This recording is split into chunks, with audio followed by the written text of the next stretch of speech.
before. Graphically novel, but the same old trouble. Villains always knocking at the door. Pretty pictures on the page, but nothing ever stays the same. Hello, everyone, and welcome once again to Graphically Novel. My name is Josh Wasta, a.k.a. Fallout Fury, and with me is my... It's over now, right? It's my dark side. Yeah. Oh, okay. My It's okay. Steppenwolf. Oh, yeah. Born to be wild.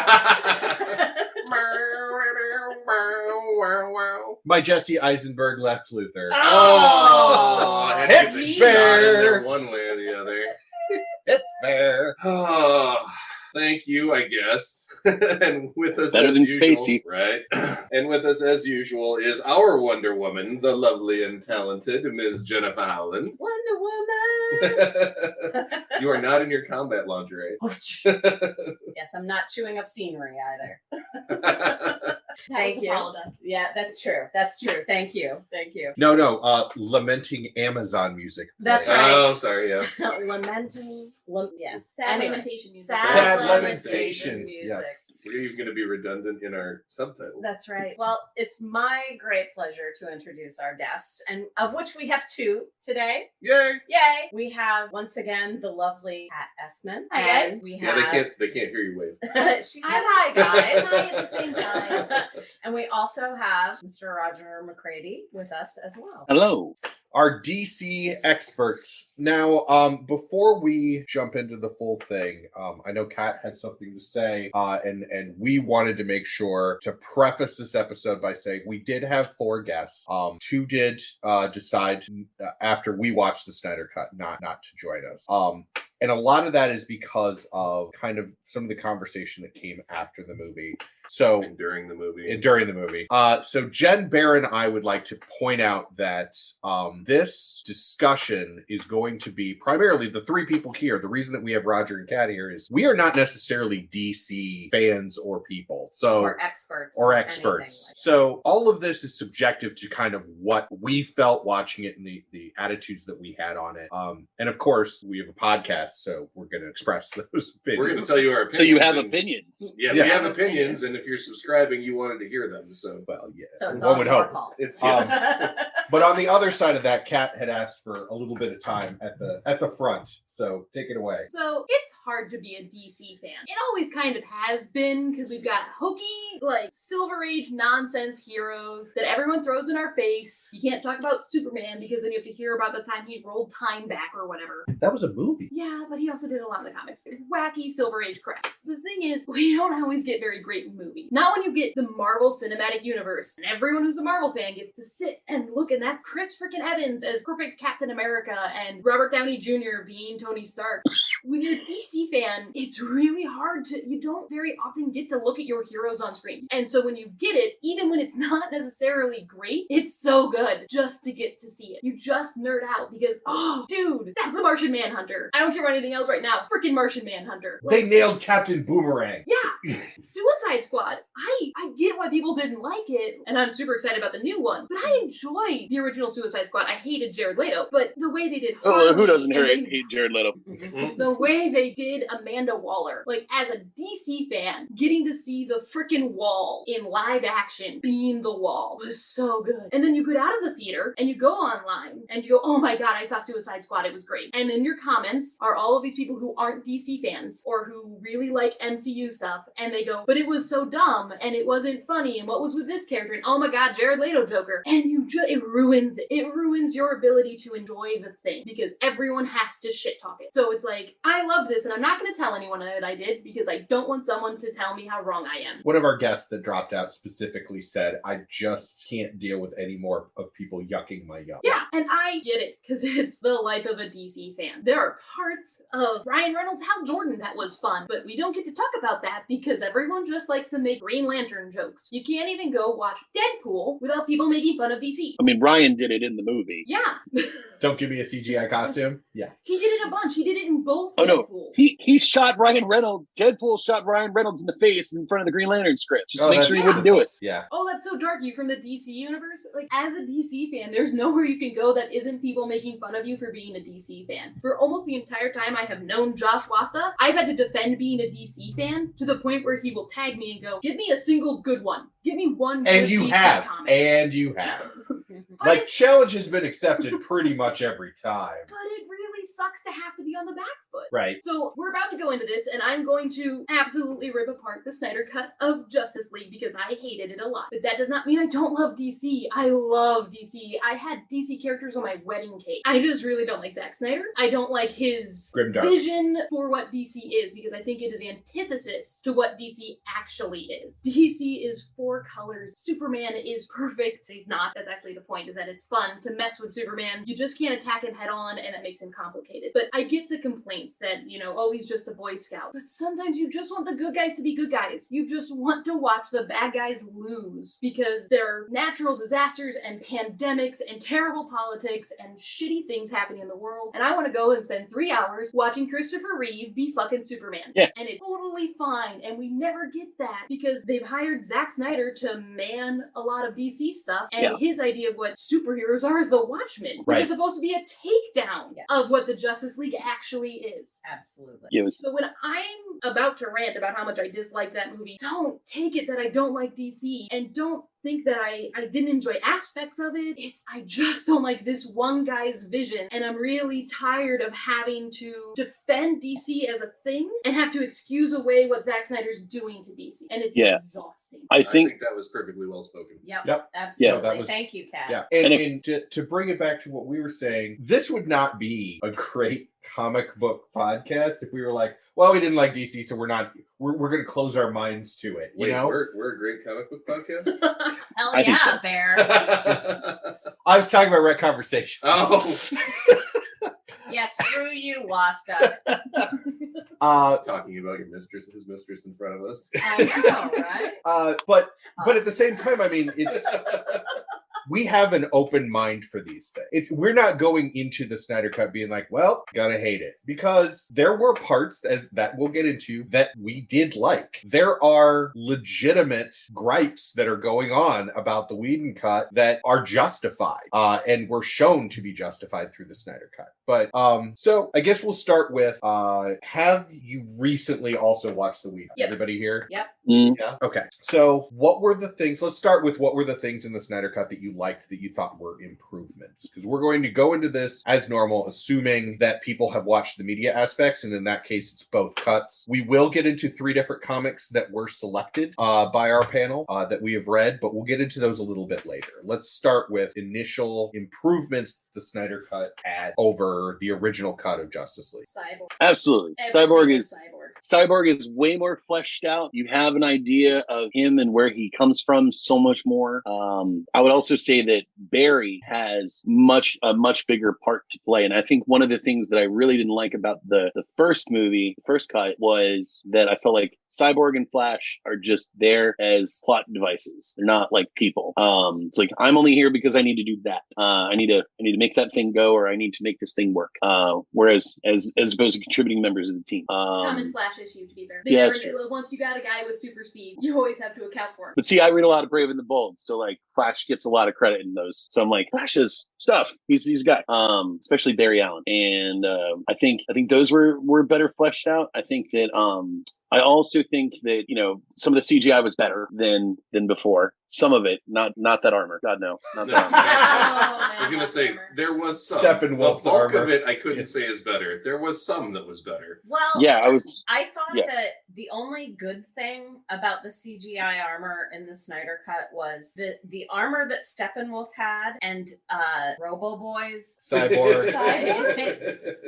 She always calls Robo-Boy. Because It's not a Japanese anime. Oh, his That's a flashback to see episode his 2 Patrol. exoskeleton skeleton. Down in the corner. They were similar, and that made sense to me because they were both basically created by the Mother Box. Yeah, and so that made sense. Okay. And then in the Whedon cut, they were different, which also made sense because Steppenwolf's armor wasn't necessarily made by the Mother Box. You know, he had stuff going on outside, but Cyborg was absolutely, you know, his makeup was made by the Mother. Yeah. There were a couple Barry things that I didn't like. That whole car crash scene was terrible. Awful. I was kind of, that whole thing, I was like, if we're trying to introduce Iris, okay, but there are better ways to do it. Also, like, why is Barry, you know, when we read Barry in the comics, Barry is already established as a criminal scientist. Like, that's his job, and he's got superpowers. I was like, why is this kid walking dogs? Why is this kid taking, like, side jobs? And if he's taking side jobs, why isn't he delivering for Grubhub or Postmates? As the other DC person, agree with me or disagree with me here. It's a terrible Barry Allen, but a great Wally West. Yes, absolutely. Or even every Bart. time I watch it, I translate him to Wally West, and I enjoy it way more. Yeah, if he was Bart Allen,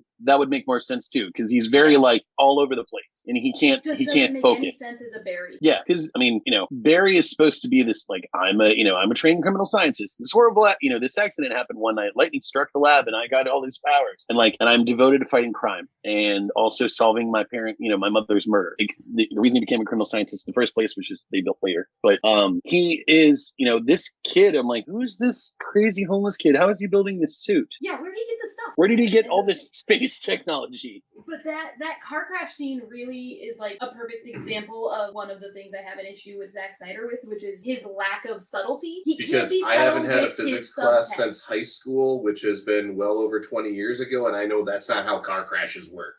But it's not even the Screw- car crash. It's screw just physics. the moment where he's like reaching up and touching her, and it is straight the birth of man. It is just Michelangelo's Sistine Chapel in a car crash superhero movie with hot dogs flying through, and it's like it's just. Listen, I haven't seen this many God references since a Mel Gibson movie. Yeah, the complete lack of subtext in the entire film is so no frustrating. subtlety. There is no subtlety. Mm. Well, and Roger, I agree with you that both Flash and Cyborg have much more solid backstories, but I don't care. In the Snyder Cut, it didn't make me care about those characters anymore. The personalities for those characters are far better in the Whedon version. And maybe that's because Kat and I already have feelings for those characters. Yeah, I think that's absolutely true. I mean, for Cyborg, the background in the Whedon cut, even though it didn't go as far into it, made so much more sense for the way that he was behaving, and what was the other thing? Oh, also in the Snyder cut, it was a car accident that killed his mother and almost killed Victor. And in the Whedon version, it was a lab explosion. Which is what we knew from Doom Patrol. And that's what I know is... And it's supposed to be the lab explosion. Yeah,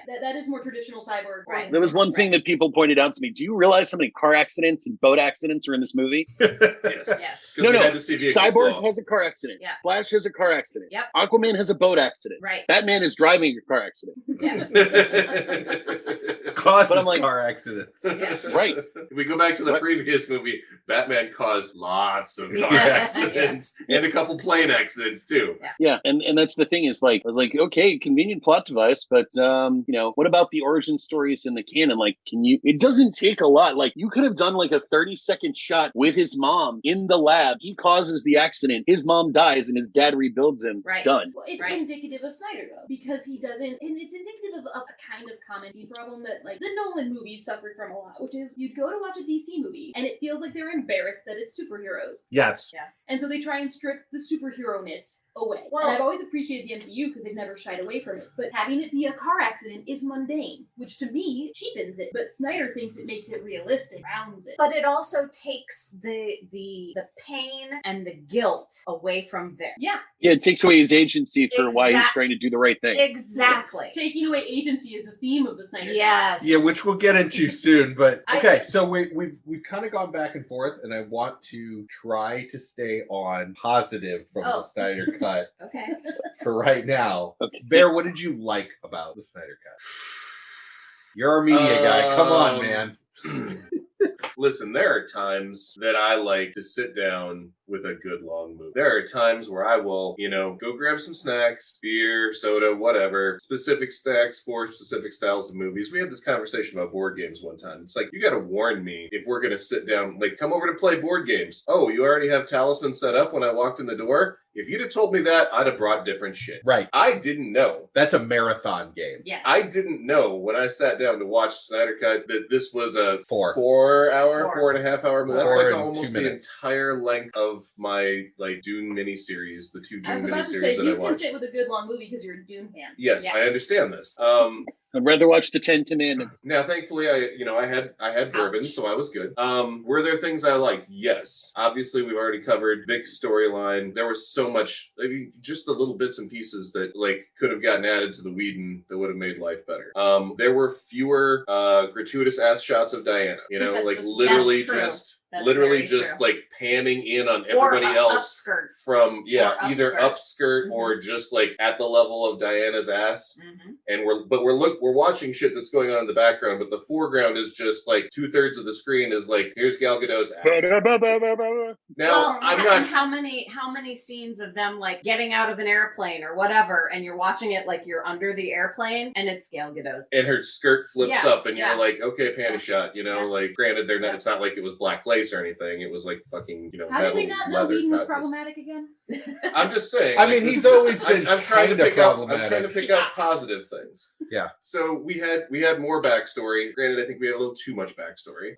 But we had more backstory. I think the plot in general for the Snyder Cut was better. In the Whedon Agreed. one, it felt a little contrived. It felt a little one note. It felt kind of forced. This is why Steppenwolf is here. But the Snyder one, because he had 4 hours that he was working with, could work a lot more plot in there, and he could work in Darkseid, and he could work in, Bruce Wayne's, I don't know what we kind of want to call it, fever dream, premonition. It's called dream? Nightmare. Nightmare. Okay. Like K-N-I-T-Mare. Oh, okay. Oh, yeah, it was actually a thing, wasn't it? Yeah. So there The was first time it happened in BVS, I was like, is this injustice? So excited. Seems like it, doesn't it? Yeah. There was a lot of great plot addition. There was a lot of great backstory. As far as other good things, I think I'm tapped out for good things. I will agree, build off of what you said. One of the most common complaints about the Whedon cut, the theatrical cut, was that Steppenwolf was boring, that he was one note, that there was no depth or reason for him to be there. And I do think that they did a much better job of building Steppenwolf as a threat. I think that they did a much better job of giving him reasons to be there. Mm-hmm. I think that doing that also kind of, I like having Darkseid as here's a Darkseid cameo, and there's Granny Goodness, which made me nerd out because DC nerd. Oh my God, yes! I was like, Granny Goodness! Megan's like, who's Granny Goodness? I was like, Granny Goodness! And then Granny Goodness never talked. No, and I was like, who is she? Who's Rob. playing her? So Just got robbed. But I think the way they changed it to be Darkseid in the prologue prequel bit actually kind of cheapens Darkseid as a future villain, because if you watch him get his butt stomped by King Arthur and King Atlan and Hippolyta and Zeus, it's hard to be oh, well, how are the Justice League going to defeat Darkseid? Well, it's not going to be that hard. Right, because literally it's already been done. We've already done it once. So I feel like adding too much Darkseid undermined Darkseid's future, but I still, I very much like adding the depth to Steppenwolf that they did. On the side of Steppenwolf, one of my major notes, and one of the things that has not been mentioned thus far, is that when you have a double the length long movie, you can really accentuate some really good scenes. CGI notwithstanding in certain parts, the Amazon Steppenwolf fight was awesome because in a way that neither Wonder Woman movie has really shown to that extent, you got to see a lot of Amazons kicking a lot of ass and seeing that it's not just Diana that has all of these, the beginning of 1984 kind of gets into it a little bit, but then you got a little girl beating all of them. Yeah. The Amazons were front and center and starred. Unfortunately, it was the only agency that any women had in this movie. Yeah. But we will get into that. We'll get into the bad. We'll start with the good. Right. Well, and I do agree that making Steppenwolf in the Snyder Cut, setting it up where he is that desperation makes him more more of a threat rather than this is my job. I'm just coming here to take over this planet. I also feel like it humanized him a bit. It humanized Steppenwolf in the sense that he's like, I've disappointed father and I need to redeem myself. Because I love my leader, I love my Lord. Daddy Darkseid. Yeah. He does. He worships him. He's granted Steppenwolf is one of the new gods, but Darkseid's his guy and Darkseid's his lord, and he cares about serving him. Yeah. I think if you mix both of them, you can make it better. If you have it so that he finds a hint that the anti-life equation is on Earth, not part of Earth. What the hell was that? Also, why did Darkseid suddenly forget? As he was getting his ass kicked? I have no explanation for that pothole. But if you had to be like, I think the anti-life equation might be here, that gives you that desperation. That desperation, I have to do it this time, I have to do this, because then you can take both of them, mix them, and make them better. If you took a couple bits from the Snyder Cut and mixed it into the Whedon Cut, you'd have a really good movie. Make the Essman Cut. I agree. Make the Essman Cut. Yeah, right?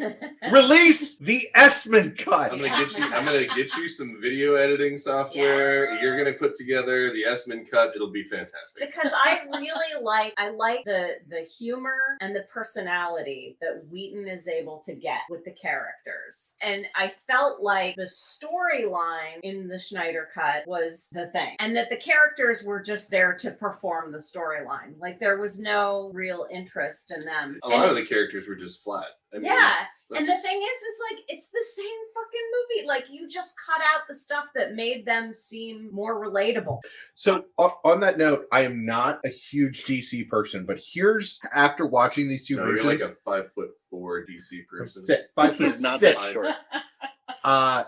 Here's the one thing that I know if you're going to do a movie like this, and you're going to have it take place in both Gotham City and Metropolis that for some reason are across the bay. And I get it. But she also likes to wear heels. In Metropolis, it's always day. In Gotham, it's always night. That's what you're showing. Like, that's your whole thing. To take everything and make it always nighttime in the Snyder Cut was so dark, depressing, and grimdark and bullshit. But good news, you can watch it all in black and white now. I know, which they released a black and white version of the Snyder Cut. Wait, what? No. Yeah, it's on HBO. I thought you were just making fun of Snyder's lack of color. No, that is an actual thing that was released this week. Yeah, Jesus. They went full circle. Wow, he thinks very highly of himself. In it, like Sin no, City it's not and 300. No, that was This is my Snyder. Schindler's List. I was about to say, and at one point there's a little girl with a red cloak. Right? Oh. No, they decided to, because all the Snyder Cut really was him steering into criticism. When you really look at it, he just doubled down on everything people made fun of him for. They released a black and white. I mean, all they had to do was gray edition. All they had to do was like edit a little bit of red out of it, and it was done. That's what I said. Oh, sorry, I missed it. They literally advertised it as the Justice is Gray edition, and I can't put into words how angry that makes me as a DC fan. Oh, I hate it so much. Here's something I thought they did better. I feel like Affleck, Batman, in this seemed way more competent. Ooh, I disagree. Yeah, I disagree too. Yeah, I disagree because you're an island on that one. I'm sorry. I want to hear your reasoning. Okay, because here's the thing. When it came to like the leadership role, and I'm not trying to criticize. We're not in the criticizing part. No, that's I okay. feel like we can skip right into there. I feel like in the Whedon cut, I felt like Diana had a much bigger role as a leader of the group, because the other people were like, leader. Hesitant leader, because she's basically locked herself away from everything for a long time, which doesn't explain 1984. But she takes charge of the rest of the Justice League while Batman's on this little suicide mission.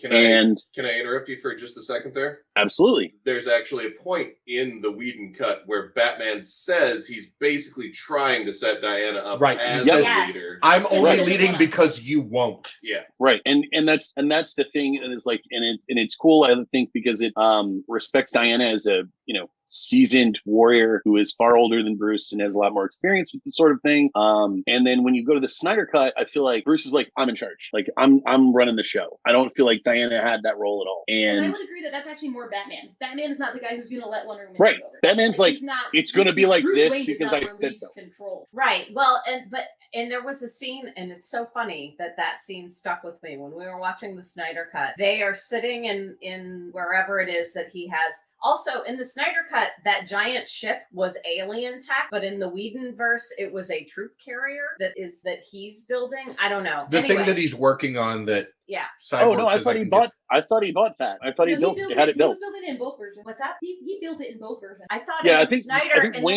in the Snyder cut, I thought he referred to it as alien tech. Cyborg says Cyborg there's does. alien tech in there. Okay. But there's a scene where before the team has come together, that Diana is there with him and they're looking at a computer screen and she's sitting at the desk. And it's like, he's sitting behind her, not at the desk. And they have a conversation. She goes to grab the mouse to do something on the computer as he tries to jump in and grab the mouse at the same time. And I was just like, well, so canonically Bruce is a control freak. Yep. And if you haven't read enough yet, he has contingency plans for killing his best friends. Oh, don't worry, we'll get into that. Tower when of we start Babel. Talking about Tower of Babel. Well, there's Tower of Babel, and then there's also OMAC Protocol. Which we did not read for this. Okay, but in both, he's like, here's my plan for how I kill my friends. Yeah, Sir not appearing in this episode. Brother eyes. But I agree with you in that I think that him taking a stronger role is a lot more true to Bruce Wayne as a character. I think it is, again, very indicative of the difference of the director. But I wanted Diana in charge. The woman in charge. The part where I think that they disservice Batman is also the part where they do the third disservice to Lois Lane, which is when they bring Superman back, they don't have Batman go and get Lois and have her sit in a car with Alfred waiting. Literally calls it the big gun. Yeah, in this Whedon cut, it shows Batman go, oh, we need a contingency. I'm Bruce Wayne and I'm a genius. Here's my contingency. This is what I'm going to do. I'm going to have her ready to go. And it gives Lois the agency of Bruce came to her and she chose to participate. She chose to help instead of just happening to be there when it all goes tits up. Right. I think they completely undermine Bruce's tendency to play chess, not checkers. Right. Yeah. By not having him do it, by having it just be accidental. Right. Yeah, because Bruce is all about strategy. Yeah. And see, my other piggyback on top of that was in the Snyder cut, you have Bruce basically just, I don't know how else to describe it other than the fact that he seems like he is suddenly a Superman fanboy, probably because of his guilt, because suddenly he killed Superman. That was a big thing. That came up a couple of times. He killed Superman, and suddenly he's turned into this Superman fanboy. When he's confronted with Clark standing there in front of his memorial, he's literally just standing there dumbfounded. And that's one other thing I'm going to bring up is the whole, both BVS and not so much in BVS, but definitely in Justice League. His cowl makes him look like he's standing there like, what the fuck's going on, guys? Just the way it fits around his eye. He's totally clueless. Yeah. He's got a dumb fuck expression. Yeah, he's just kind of got this what's going on here, Well, and see, that goes back to my theory. I love Ben Affleck, but his lips are not great. He cannot act with his lips, and you have to be able to act with the lower half of your face. I didn't have Superman. any problem with any other aspect of Ben Affleck as a physical figure for Batman, other than the cowl. He was the bomb in Phantoms, yo. Affleck was the bomb in Phantoms, yo. I was doomed to not like that outfit because it's very based on The Dark Knight, and I really, really actively hate The Dark Knight and Frank Miller. So as soon as we will not be inviting you onto the onto the Sin City. I had a mouthful of wine. You almost got spit taped in the back of the head. Yeah, it wouldn't be a good time. I'm going to guess that Jen will also have your opinions on Frank Miller. On the Millerverse, where every man is an asshole and every woman is a whore. Yep. But I don't think they're getting paid for it, though. I was already going to dislike that costume because when they released the promo pictures for Batman v Superman, it was obvious Frank Miller batsuit, and I was like, oh, no. And so, the fact that the cowl sucks, of course it does. It's based on Frank Miller. I didn't mind the fact that he basically looked like, He-Man in gray spandex. I was fine with that. Everything else, all the rest of the visuals in the movie, I'm just like, okay, fine, whatever. But the cowl, out of all of that, I'm already put on, what did he put on? 20, 30 pounds of fucking sheer muscle, and was actually him doing those fucking exercises in the cutscenes. Yep. But then you've got all that. The suit adds 2 inches all the way around, making your body mass look even bigger, and then you've got a cowl that makes him look like something out of King of the Hill. I will say, both cuts, costume notwithstanding, I love Affleck as Batman. I Affleck as Batman. think he did a really great job. I do too. I really think that he does an excellent job of showing like the pathological depth of strategy and tactics that the man is capable of. I would say best Batman since Keaton. Yeah, but he also is so human, so flawed. He can do both. He can show you both at the Very same rare time. do you get a Batman that is good at being Batman and Bruce Wayne. Get you a Batman that can do both. I'll give you that. I will give you that he is the best both Batman and Bruce Wayne Minus since Henry Keaton. Conroy. Since Keaton, and that's what it was. Is that's what people like? That's what most people that love Keaton, they're like, you got to take the good with the bad, and he does both sides of it. And then you can say, Christian Bale did a great Bruce Wayne, but then he had this voice with the Batman. Now, actually, I found that more funny while I was reading. Was it Totality, where everybody's doing the Batman keeps voice? throwing in, and little spoiler, it's just funny, but it's a little. Oh no, that was Tower of Babel, wasn't it? No, it was Totality. It was you're Totality, where everybody's doing the Batman Everybody's voice. trying to do a Batman voice, and that just made me giggle a little bit more, because every time somebody started talking about how they were gonna do, or that was a good one or whatever, I just keep thinking back to the scene from Dark Knight. Swear to me. Right, swear to me. I'm not the one wearing hockey pads. Right. What do I come to, Joker? So I just kept thinking back to those scenes, and I'm like, that's great. And yeah, we look back on them now and say, oh my God, really? But I was saying that comic books do that too. It's true. But I was saying that in the theater watching Batman Begins. I was like, I'm into this. I like this. That is the dumbest Batman voice I've ever heard. I'm just like he has a crazy tech suit, he has a crazy tech car. Why doesn't he just get a voice changer? Right. It's like you can't have a voice modulator and some speakers. Right. Well, and I felt like they did that for Ben Affleck. Yeah, they in did. This movie. Yes. They did it in BVS. Yeah. Yeah. Well, and I said during our Batman episode that I thought that Affleck is my favorite live action Batman. Yeah. No, I just seeing wish that this. someone would give him a good script. So that's one of my the Whedon cut over the Snyder cut was, if I'm in a movie, especially, if I'm going to sit down for a 4-hour movie, not even talking about a 2-hour movie, I would like to be entertained, And part of that entertainment is showing me not everybody is grim, dark. Like, even Batman has a sense of humor. It's a joke about how he doesn't often have a sense of humor. That's why you have Alfred to humanize him. Which is why you have other people around him. Yes, absolutely. But there's even And the Snyder Cut took all of the humor. That there was some really great humor in the Whedon Cut. There was. I was laughing. Now other people are going to argue that there is still humor. I don't know that I would call what was left over humor. I would really call it more mirth, because it is still dark. Right. And it's flat. Trying to be funny. There was one good joke, I think, in the entire Snyder Cut, and it stands out in my head. And it was when he introduces everybody to Alfred, and he goes, everyone, this is Alfred. I work for him. And and I was like, oh, that's funny. And but it was the only moment in the movie where I was like, I will say, I just wanted to do this one more. I thought it was a really positive thing. There was one thing that I thought was really positive in this movie versus in Snyder Cut versus Whedon Cut was when Diana sees the little girl in that museum scene, and she says, I want to be like you. Yes. And she says, you can be anything you want to be. And I was like, and as a father with a daughter too, I was like, it's also just with Diana. It's very, very, very, Diana. yes. Right. Very much. Wonder Woman. It also birthed my favorite meme right now, which is her looking at the little girl going, "You can't. I'm a god." That reminds me of another good part of the Snyder Cut, which is Alfred and Diana making tea. Yes. Alfred and Diana making tea was good. Yeah. I enjoyed that. That was so fun. Yeah. And it was very both of them. It was because very both he's of them. very obviously mansplaining to her. No, he's a control freak. Yeah, he's like clutching his pearls because he can't do it himself. It's not. It's that he's a British butler. Yeah. And he's like, I make the tea. I'm the right. I do it right. I always do it right. Or you have and to she's like, but you have to. Okay. I've been making tea for 5,000 years. Right. Yeah. And that's the other thing. In all of the depictions of Alfred, I mean, you always see him like, basically he's secret butler. Like he's butler, but not, because he secretly runs all of Bruce's stuff, and he's the guy in the chair. before Oracle, he's the guy in the chair. Yeah. He's his Jarvis. Yes. Yeah. Well, and that's where I was going, actually. And that Jarvis in Marvel is a butler first.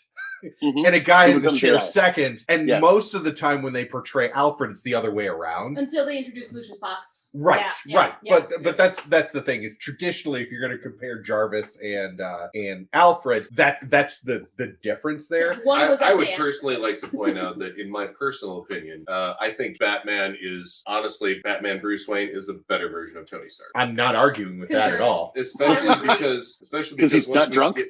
Well, I mean, he's drunk on other things, but right. Yeah, he has his own mental especially illness. once you get into actually BVS, where he has essentially powered armor. Like, Yeah. you now have Iron Man, Iron But- Man. Well, Well, but see, the- the difference between Iron them. Batman, whatever you want to call it, but that evokes a little bit more Nazism. But Right. So the difference is Tony Stark had his father around for a while, like sort of around. Until he was And- 17. Right, and Bruce Wayne didn't. Yes. So Right. Tony Stark could have been Batman if his parents had died when he was small. And if he- if he would have had trauma because- earlier in life, he'd Bruce- gone crazy The sooner. thing that drove them is different. I think Yeah. that Iron Man, I think if Tony lost his parents young, he would never become Iron Man. I think the only reason Tony's Iron Man is because he had a controlling absentee father who was around and he was constantly trying to press it. Yeah. I think if you didn't have that inset, Yeah. but I have to prove Dad wrongness, he would never become Iron Man. Bruce is driven by revenge. Tony is driven by ego. Yes. But the other part of it is that Bruce is a strategist. Tony is a futurist. Yep. Tony doesn't care. Like, while Bruce is playing chess, Bruce is also protecting his queen and his bishop and other what he deems important pieces. Tony would sacrifice everything Tony's as all in. long Yeah. as he took the king in the end, and the future is secured. They play a very different game of chess. Yeah. Very true. Yes. Yeah. Wow, that was a very It was deep. Sorry, I took us off on a weird sideline that made everybody Profound, think. though. I'm good I don't It was good. do this Yeah. often, but I am still thinking here. The other thing with Batman, they'll never do a movie where or a story anymore, I think, where they include this guy because he's an obscure little figure. But there's a guy who lives in the Batcave, canonically, who builds Batman's tech, pre-Lucius Fox, and his name is Harold. Yes, because we covered that in which comic was he in? He's a little Those hunchback guy comics that we used to read, work for the Penguin. Was it in Cacophony where he got shot? Was it? No, he wasn't. It was in one of the other things that we read for Batman. That guy, because he was mute. Yeah, he used to work for Penguin. Harold I Allnut. don't remember. He's He very worked for, obscure. Now I get it. No, I don't. We just did that episode. Yeah. Like, how do I not remember this? He was mute and he wished for something. And was that in Hush? That might have been. he was in Hush, yeah. Okay. Oh, okay. Yeah, it was Hush. Yeah. Yeah, it was a smaller part of Hush. Yeah, Hush killed him. Okay, yep. Now I'm remembering. But so he's never been in the movies. so or going stories. to another part that was of great contention, both when we watched the Snyder Cut and last night when Jen and I rewatched it. Talk about the music. Oh my god. Mm. Oh my god. I could rant about this music. All right, so all I have to say is Whedon knows what's up when it comes to a soundtrack. He knows not only how to choose music that fits the scene, fits the emotion of what he's trying to portray. He also uses artists that are, the zeitgeist at the time of the movie. And it was a really well done soundtrack. There were only a couple of times that I actually took me out of the movie enough to say, this is a great song. This was a really good choice for this point. And every time music played in the Snyder Cut, every time I said, what the fuck is up with this music? So I don't think that's a Whedon thing about what the music is good. It's who Whedon hired. True. Because Junkie XL did the Snyder Cut soundtrack, and I hated it. Danny fucking Elfman did the Whedon cut. So of course it was good. He's Danny Elfman. Right. Well, here's the other thing too: is I don't know about the rest of you guys, but specifically, I remember that when I watched the original cut, the theatrical cut of Justice League at home before I came here. Yes. The same day. And watched the same day before I came here and watched the Snyder Cut. I don't typically watch things with subtitles at home. Josh and Jen typically do watch everything with subtitles, and I think the subtitles actually made me like the Snyder Snyder Cut far less because then I got to see How all they of the described. horrible things were described, and I then it is now in my brain. Right. Whereas it would have just been a passing thought Yes. of like I would have probably called the music nondescript. Right. It wouldn't have crossed your consciousness. Yeah, it wouldn't have been an element that I'd be talking about right now, except the fact that I saw how everything was described. I saw lyrics to songs going through in the subtitles, Yep. and then I just started hating it. Yeah. I mean, so first they ruined the Wonder Woman theme, Yes. and I'm real mad about it. Boo-doo-doo-doo-doo-doo. Well, because it's like when they introduced it in we Batman started v with Superman, good, I we're was skipping like, over bad and going straight to ugly. So in Batman v Superman, when they introed that Wonder Woman theme, I was like, okay, I don't know how you can do like the Superman theme. You can play it kind of soft, and it's behind big triumphant moments, and it can be behind sad moments. It's a good theme that you can pull through multiple things. The same thing with like the classic Danny Elfman Batman theme. You can slow it down. I can't think of what it is, what the actual old school Superman theme was right now, because the only thing I've got going through my head is Indiana Jones. There you go. But I was just thinking of Indiana Jones, and they did the same thing with that, because you get John Williams' work, which is Superman themed, so Yeah. that's why it's the same. John Williams is a genius for that. The way he can take a motif and make it instantly recognizable, and then stretch that motif, fit the emotion necessary. Scene. And Star Wars. Yeah. The Wonder Woman theme is it was also by Junkie XL because he did Batman v Superman. And at the time I was like, this is dope for a fight scene, but I don't see how you can translate this motif into like sad moments. And clearly they didn't know how to do that either. And so instead they just made it quieter and then put this like kind of, I can't think of a better way to describe it than the way the subtitles did, which was this ancient lamentation It was music. Yeah. Gregorian chant if it was all female, Yeah, it was like and this- Well, but yeah, it was like a somebody just choir. got shot themselves. Kind of Wailing that Woman. sense. yeah, it wasn't Gregorian. It was more like ancient Middle Eastern Yeah. mourning music.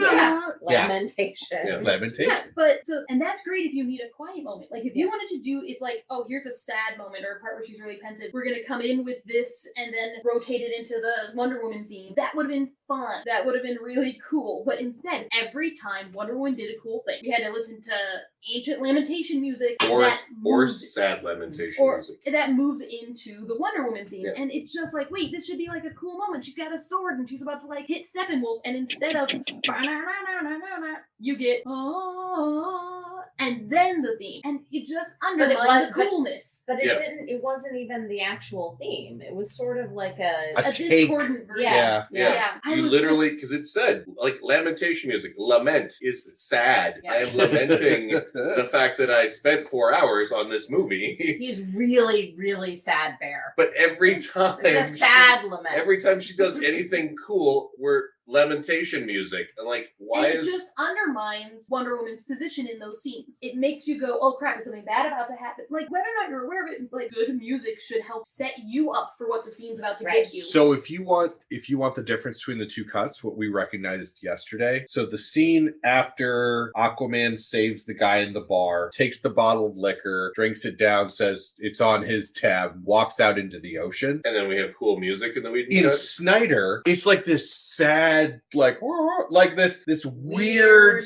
that like again chant kind of as he goes in, because it's godlike that he's entering. It's the fucking White Stripes. Yeah. Like in the Yeah. Whedon cut. It's Like like it's a a rock and roll. Yeah. Yeah. Like drink my whiskey, throw the bottle down, go back into the ocean, baby. Like Yeah. so And that's that's the thing, Why he's the fuck can't we have fun with this right, movie? Right. absolutely. Because if you let Jason Momoa show any kind of like charisma, he will overtake the rest of the cast. Superman man. not only Yeah. Yes, I'm waiting for They Dune. ruined that I'm line. waiting for Dune, Jason Momoa. In the Whedon cut, he's all like, "My man," and in the Snyder cut, he's like, "My man." My man. Yeah. And it's just like, oh, you ADR'd that. Why did you ADR that? It was great. Well, Yeah. there was one other thing, and it was a tiny thing that I loved in the Whedon version, was when Barry Allen was like, we're not going to pet Barry Superman, are we? We're not- and then he's like, we totally pet And then him, yeah, and then Barry's when like, Superman shows up, he goes, Awesome. he just whispers to himself, he goes, Pet Cemetery. Yeah, it was I fantastic. I think my favorite like Whedon thing that didn't make it into the Snyder cut was right away in the beginning when Arthur's got fucking Bruce up against the wall. It's like, can you really talk to fish? Yes. Yeah. Like twice in the next like 2 minutes, he's said, and it's funny both times. Right. And it's the that's same thing because completely it's cut also out. dressed like a bat is in the Snyder Cut. But when Aquaman first shows up and interrupts everybody, he's like dressed as a bat. He's like, I love it. It's like a callback. Right. Like, But also in the Whedon version, Bruce Wayne says, "So you can talk to fish." He actually goes, "Well, I don't actually It's not talk like- to fish. It's like it's the water. the water." Well, The water, at least I don't dress like a bat. They right back and forth. Yeah, Like, let's have some banter. There's reason for those lines, not just like I'm going to say this thing and then we're going to ignore that I said I'm it. just- I mean, I'm just pointing as a out- DC fan, it's real frustrating. When they put that in the trailer, I was mad because I'm, again, as a DC fan, and if you like Aquaman, you constantly have to hear, but it's all Super Friends. Super Friends were ruined Aquaman. And so whenever people make Aquaman jokes, it's just Super Friends jokes, but it's just about Aquaman. And the whole time you're like, he doesn't just talk to fish. He's got super strength. He's a king. He does cool shit. I'm just gonna say this. That line is basically a steal from New 52 with Green Lantern and Batman. So he says, "Hey, do you have like superpowers? Do you drink blood or something?" He's like, "No." He's like, "Do you do this?" No. It's like, "So you're just a guy in a bat costume?" And Batman just turns around at him and smiles. And then he pulls up Hal's ring out of his hand and he's like, "So how does this work?" And Hal's like, "Do that."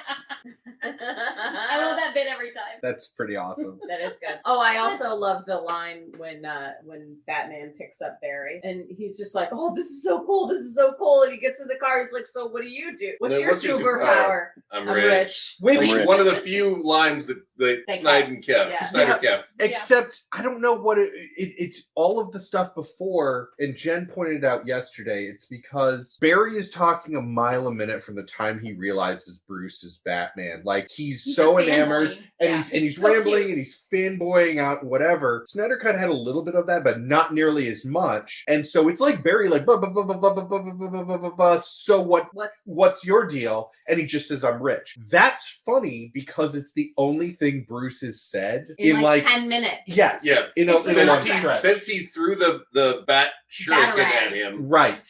Right. Friends. And so it's like a whole thing. In the Snyder Cut, like it falls so fucking flat. Right. Yeah. But to Also, get back they to don't the music- they don't explain why. Like we know because we know what the Flash is. We know why he's eating. Yeah. Like in that scene, we know why he's got a whole pizza. There's no explanation. There's Like, no explanation God. in the Whedon Cut. Oh, God. No, Is in the it- Whedon cut there is. Then it's in both. It was in the Snyder Cut. Okay. And can we that's where I want to bring up the other thing that just made the Snyder Cut a slog for me. Aside from Kat's husband, Troy, who kept making started about an hour and a half to 2 hours in with about every half hour was guess what we haven't seen yet? Jared Leto's Joker. And I'm from the other side of the room. I'm like, ah!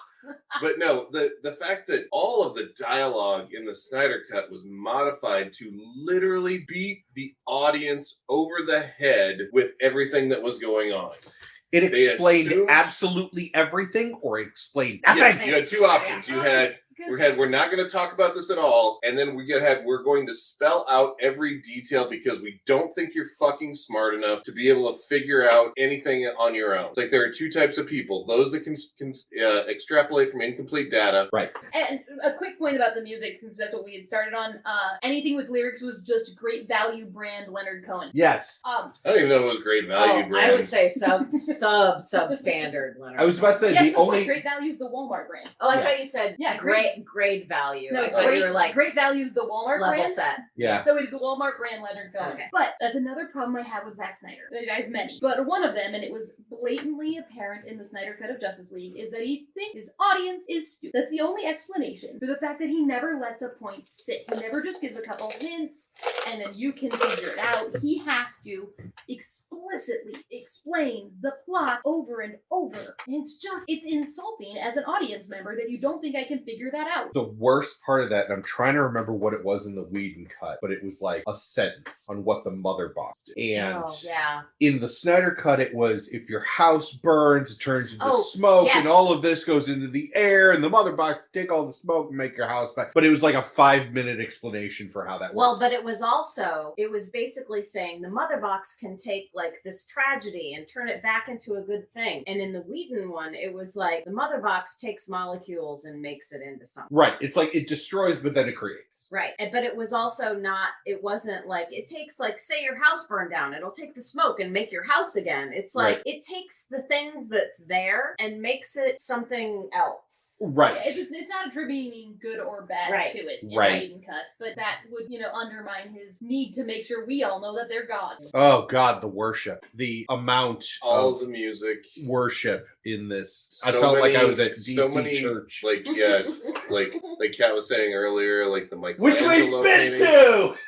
We have. Sorry. So you know what we haven't actually talked about yet, hardly at all? The comics that we read. Well, which going to finish the media. Yeah. I only have like one big more point, but let's see if Roger has Big anything. more. Roger, you got anything? About big more point about the Snyder Cut specifically? Well, any of the media. Any of the media. Any. Well, any of the two movies. Okay. I mean, if you want to talk about the animated stuff, I'd love to hear about it. I was going to say, we can't not talk about the animated stuff at some point because it's just. I mean, I will say this: Justice League, as it existed as an animated media, has been, I think, so much more. I think DC. The difference between DC and Marvel a lot of the time is that DC has nailed its animated product and almost consistently, with the exception of, I would say, of Teen Titans Go. And Teen Titans Go. And Marvel has not done a great job historically with their animated stuff. Has anybody watched Teen Titans Go versus the original good Teen Titans? No. Yes. They did a movie of it. It was just making fun of fans who don't like Teen Titans Go. It was really insulting. Oh, was it? It was. Yeah. But then DC. Sorry. No, go ahead.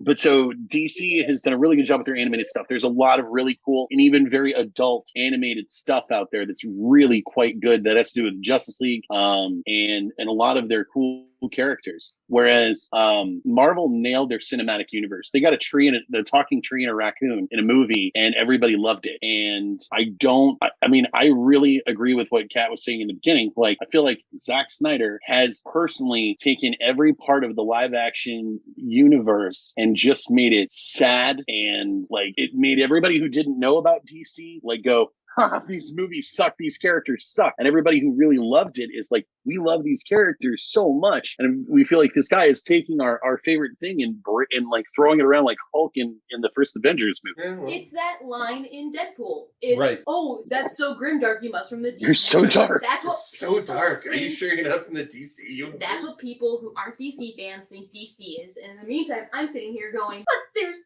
Calendar Man and Plastic Man. Jesus fucking God, Christ. I love Plastic Man. The calculator. King Shark, Secret Six. There's the so Red much, Bee. The there's Red so much Bee. good DC stuff that's just fun, campy nonsense that I love. King Shark. King Shark is a shark. We're about to see him in Suicide Squad. And I'm so excited. Voiced by Sylvester Stallone. And to wrap, like to roll this into my last big point about the Justice League movie, the women in DC. I have always argued, and I've gotten into like fierce arguments. You have to remove X-Men, but yes. If you remove X-Men, DC has better women. They've always had better women. They've always put their women more front and center and into important roles than Marvel ever did. And I will fight people on it. No, I will say traditionally, I will say that is starting to change because they got... Because they started making movies. Well, they got Quesada the fuck out of there. But yeah, there's...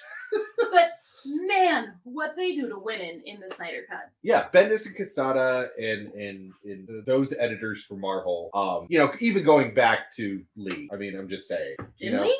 No, Stan Lee. Oh, yeah. Sorry, DC. The other right, yeah. Right. Jim Lee's done both. We have not been great on minorities or on women. And if you go to OG, even X-Men, yep. Jean Grey was the girl. Oh, she yeah. was baking cookies and shit. In the meantime, you already had Lois Lane while still doing Silver Age nonsense. Oh, I gotta marry Superman. She still got to do cool shit. Right. Supergirl already existed and was doing shit on her own by the time X-Men was created. Right. No, I completely agree. You did have Power Girl existed. And you had Wonder Woman. You did have Storm, but Storm came later. Yeah, it came later. Storm's an 80s product. Yep, sure was. So to go to Lois Lane. Yeah, in this movie. I have a lot of hard feelings about tie the Snyder in Cut. Lois and Martha too. Yes. Yeah. So that was really confusing. Okay. It's emotionally confusing because I was very excited, but also very angry at the same time. So calm down, Siri.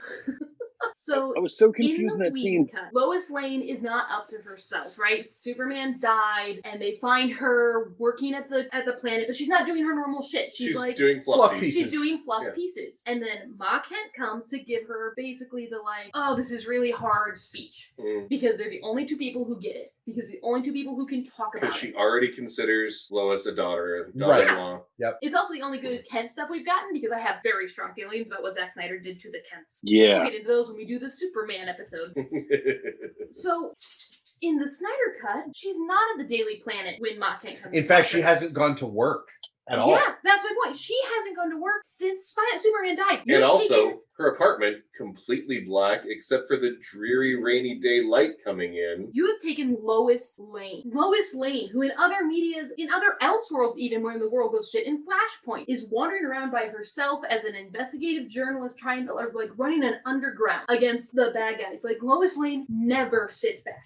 She never is not involved and not doing something. And you have made it so that all she does every day is get up, buy coffee, and then stare at Superman's memorial sad for a couple hours and then goes home. Yep. You have undermined Lois Lane. And then- Can I make it a bloody bell, though? Martha shows up and they have this talk about how they're the only people who understand, and basically the like getting Lois Lane off the bench of her own sadness and depression, which she should never be in because she's Lois Lane and she's better than this. And She's been through a lot worse situations Right. than just losing a loved one. Right. But if anybody, if for some reason Lois is somehow going to be in this situation, Ma Kent is the perfect person to come in. a well-written Ma Kent is the perfect person to do it. Yes. Which Zack Snyder's never been able to do a good Kent. But And then and Ma then- Kent walks out, and it's the only time you really see her in the movie until Superman comes back from the dead, and then transforms into Jean Jo. And you're like, what the fuck does that mean? And like as a DC nerd, I was so torn because on the one hand, Jean, Yeah. I love Jean. Yes, we finally get to see love Martian Jean. Manhunter.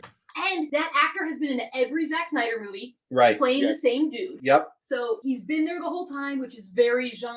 And the speech that Jean as Martha gave Lois is a very Jean speech. It's very much the kind of thing that he would say, it's all heart and feeling and beautiful. And I wouldn't be mad about it, except that it undermines Ma Kent. Now, Yeah. I have an additional problem with that, and that is when Superman is actually back and then flies his ass back to Kansas, grabs Lois, flies back to Kansas. We're on the farm that's sold. Oh, you called Mom. Now Mom shows up. They don't talk about, there's no interaction between them, really, between Lois and Martha, but in the back of my head, I'm like, is Lois going to talk about how Martha showed up at her apartment? And Martha going to go, I was never at your apartment. We're like, thanks for the pep talk, Martha. What are you talking about? Yeah, what are Yeah. you talking about? But in the Wheaton version, Ma Kent shows up to the Daily Planet. Yes, to her office. And they have a conversation where she's just like, oh, I'm working, We talked whatever, about that the while you fluff were- piece. But that solves that problem. Yes. Right. And Yeah. and also it's not you called her. It's that Martha happened to show up. Yeah. Like in In the Whedon that's right. cut. In the Whedon one, it was you called Mom. I forgot. No. In the Snyder cut, it's you called Mom. In the Whedon cut, We have no Martha idea. She just happened to No, show up I'm at pretty the sure. farm. No. I could have sworn in the Whedon cut he said you called Mom too because he heard the No, he truck didn't. coming. It didn't make any sense. No, she just shows up. They have a much bigger talk in the Snyder cut. Like that whole bit where they're wandering in the empty farmhouse and having a conversation that doesn't happen in the Whedon cut. Right. And it was very nice, and I Yeah. liked it. That was a bit that I thought was good Right. because otherwise you're just standing in The a you cornfield. called Mom line actually happened out in the cornfield. Though. Right, but yes. it can't in the Whedon cut because it is Superman's resurrected, shows up at the memorial, big guns, Lois walks out, Superman grabs Lois, flies off, goes to the farm. And they're in the And they're in the field. talking. There is no they're not- opportunity to call There's no anyway. way When that could she Lois have could called call, and that's not part of the Whedon Yeah. one. Yeah. I will take your word for it, though I don't believe you, and I'm going to now have Enjoy to watch your the new Whedon viewing. cut again. So I'm not going to watch the fucking Snyder cut again. my problem is what Zack Snyder does to the women of DC in this movie. So Mhm. Lois goes from obviously not thriving, but she's still existing. She's still getting up every day and trying to live a life. She goes to Right. work. Yeah. She's still She being dives Lois, into though. work. Right. Yeah. And it's Yeah, fluff she's pieces doing because she fine. knows she won't do justice to the investigative reporting that she's used to. But she's still getting out of bed. Yeah. She's Right. still being trying. Lois because the other reporter comes in and is like, tell me about your source. And they have Yeah. that whole thing as well. So it's a she. And then he walks out. It's not a she. It's not a she. Right. So That's we know it's still showing Lois. Lois Lane being Lois Lane. Right. In the Snyder cut, she doesn't get that. She doesn't get to be herself. And then in the Whedon cut, like I talked about before, Batman contacts her, puts her into position so that he can use her if he needs to after they bring Superman back. Which, while we don't get to see it, indicates a conversation. Yes. That they sat down and they went, I'm going to try and bring Clark back. Do you want to do this? Do you want to be here for this? And she's Can you like, help me? Can you help me? And she says yes. She Yeah. takes that. She makes the decision Yes. to be present. Yes. She makes the decision to try. She has agency. And Yeah. in the Snyder cut, she's just there. She She's just Giving moping coffee around. to cops and giving just happens change to to be there. homeless people. She's And feeling you're sorry for undermining herself. Yes. Like all she does is mope around between her apartment and the the memorial site. and home. Yeah. And that's all she Yeah. does all day. So In the rain. And then you undermine Mockhead by basically not having her give the same speech she did in the Whedon cut. By having her just be there, be like, oh, my son's alive, yay, and then gone. Yeah. And they kind of undermine Diana a Yes. lot. Not just by how they ruined her music, but yeah, I mean, not.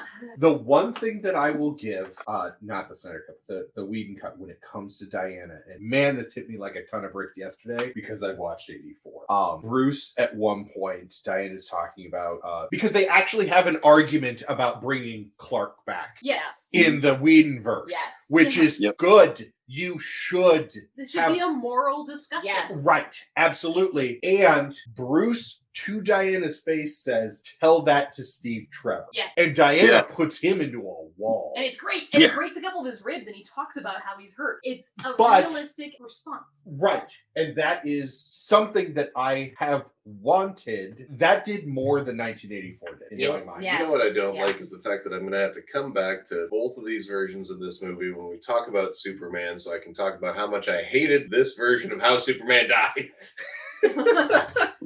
But yes, but it again, agency, background. In the Whedon cut, like that line, which Bruce, by the way, later apologizes for. Well, and that's the impetus Which of is the weird. conversation about how he's trying to fake her into taking leadership. Yes. Because I don't think Whedon wrote a very good Batman. No. The problem is that when it comes to Diana specifically and the sexism in these movies, is that you have to pick your poison yeah, of absolutely. sexism. Do you want her to be Whedon branded strong independent, but she has to be sexy and you have to have Tons of ass fan shots service and and, fan yeah. service, and kind of undermine Bruce Wayne as a person? Or do you have to have vastly more tasteful shots, but vastly more sexist writing? Can we Which have do you Kevin like? Smith? No, because then they're all going to be smoking bongs. And, That's not necessarily. He writes Use the that. bat bong.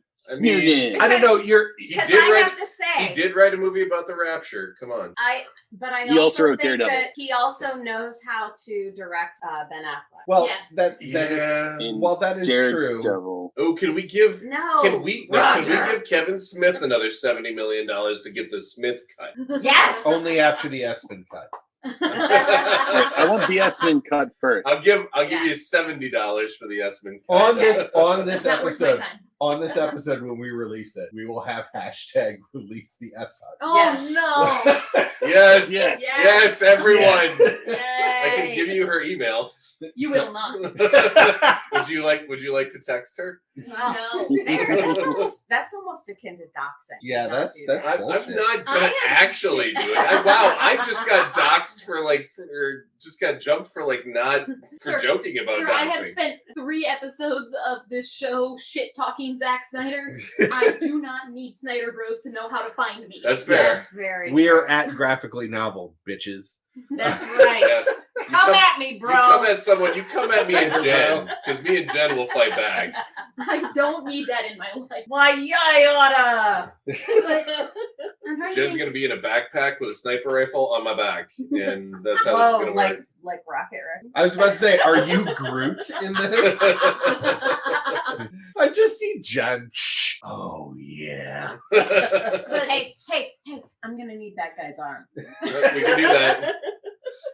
But the twist of having Martian Manhunter show up is really hard for me because while I am incredibly angry about what it did to Ma Kent, I'm so excited to see Martian Manhunter. And his second scene was so Jean. It was good. I'm going to show up and talk to Bruce Wayne because I absolutely know who Bruce Wayne is. I'm Martian Manhunter. I read all your fucking minds. Yeah, and I'm going to offer to help in whatever way I can. Like, it was such a good Jean moment. I liked that, but I felt like the way that it was that character was introduced into the movie was such a bad choice. Yes. I like, because you were just like, why the fuck is he here? What's going on? Well, also, you have a passing, because of this show, a passing familiarity with Martian Manhunter. Yes. Had you just been somebody going to the theater that has Like actually me, even 3 been years following ago. the DC movies, you'd be like, what the fuck? Who the fuck is this guy?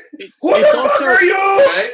Here's the part that really got me about this. Good. For spoilers for Supergirl. So be prepared to fast forward if you want to watch Supergirl unspoiled. 3, 2. Supergirl did such a better job of surprising you with Martian Manhunter. I jumped out of my couch and screamed watching Supergirl when Martian Manhunter showed up because I had The not Supergirl show? Yes, the Supergirl show. I had not a fucking clue that was gonna be Jean, and when he did, I was like, "Oh, this makes everything make sense." I haven't watched that far. Well, Yeah, I'm not gonna cool, say who 'cause it they- is, but, Okay. it's so Because good. Is it John they Diggle? misled that one a lot. Because they who he said he was. You're like, wait a minute, how is he? Yeah. Okay. I think they did but such a better job with that. But my thing with John showing up at Bruce's house was like, okay, 1, Bruce didn't notice this guy coming. 2, Bruce seems really fucking casual about the fact that he showed up. Like, Right? the guy Bruce who's like, thinks I have kryptonite in my pocket. You know, I was like, why is there not a bat grenade just Like, ready? Right? And like he why doesn't did he know have like one anything. hand behind his back with like a fucking bat grenade? Yeah. Well, Yeah, and something like, who the fuck are you? he doesn't know anything about Martian Manhunter, so he doesn't know what his kryptonite is, which has got to be Right, stressful for a person like That's Bruce Wayne. true, but at least something to be like, I'm prepared for this. But also, Like- no offense, Jean, but it's hard to be like, "Hi, I'm here to help you. I would like to do what I can." They call me the Martian Manhunter. Right. And you showed up to Batman, which is why I think the Snyder Cut fucked Batman all up more than anything else. I think he did more harm than good to Batman, because that whole interaction should have shown Bruce with a lot more stress. Well, yeah, Mhm. and there probably should have been some countermeasures. There found probably me. should have been some explosions, and How then does he he know? finds out that Jean is susceptible to fire. You know, it's Not even gone that far. Just because there was an alarm or something that triggered. I think when he woke up, why was he not Batmaning his ass from door frame to door frame? And what the fuck is that? And I want to get a look at it while it's coming in, so you can't see me. Grab my there was weapons. None of that. That was just that was my drunk ass waking up on Saturday morning going, hey, this is cool. Who are you? right. You know, that was literally me. I'm just like that. No, this is not right. Yeah. And it's frustrating. They really undermined a lot of Bruce in this. Barry, do you have a lot of weird mornings where you wake up with aliens at your house? Right. I played The way you fifth. said it sounds like this happens. I played the 5th. Okay. No, it was usually just a throwback to my 20s and 30s, where I walk out, into my living room, on a Saturday morning after a party on Friday night, and being like, who are all of you people? Yeah. Well, that's Why are these cool. people on my couch? Do you need breakfast? Because I'm gonna make breakfast. Otherwise, are you gonna go soon? That's kind of what that whole scene felt like to me. Yeah, it And was when just you start to think about that, he figured out who Cyborg is, even though Cyborg had control of computers, because he was able to send Diana to go looking for him. He knew that Barry Allen exists, even though Barry Allen left one tiny piece of Plus, evidence.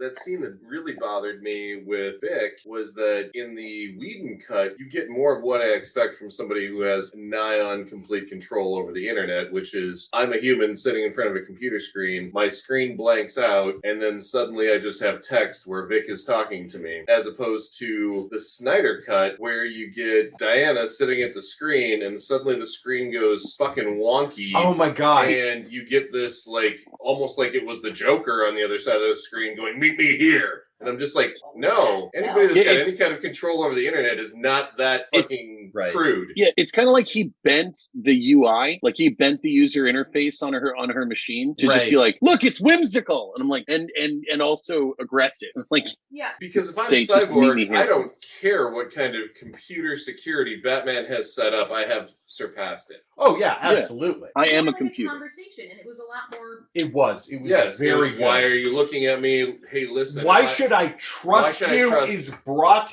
up. Yes. Why should I trust you? And Diana says, "Listen, if I what was the line? If I wanted to hurt If you, I I would have attacked. If I wanted to attack you, Yeah, I would have done it in at the the park. lake. Yeah, in the lake. Which Yeah. that whole lake scene doesn't take place in the Snyder Cut. Right. The conversation, a different conversation happens elsewhere, and Cyborg isn't there. But again, that gives depth to Cyborg. It gives depth to Diana, Yes. and it costs. It gives you, agency to Diana again, and it costs you nothing. Right. It costs the audience nothing. and it didn't assume that your audience was stupid. Also It true. made your audience have to read. Yeah. But You had it- to read the conversation, and he thinks his audience is stupid. Well, and it also gave you more reason for Victor to actually join the team. Because Right. if he's monitoring Batman and Diana, if he's watching what's going on, he knows more than the cyborg in the Snyder Cut does. Yes. Yep. I did prefer the way that they visualized him using his power in Snyder Cut. Oh, Yes.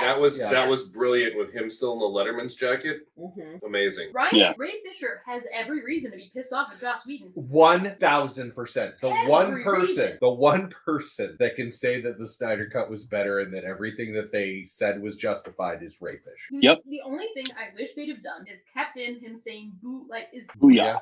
At the It's end. honestly, it's the whole third act, which we're going to go back to the Wonder Woman episode where I said that Wonder Woman was a great movie until the third act, and when it got Zack Snyder in my Patty Jenkins, and that happened again in this. The third act of the Justice League of the Whedon cut had a lot of great things. It had Superman and Flash saving civilians, Yes.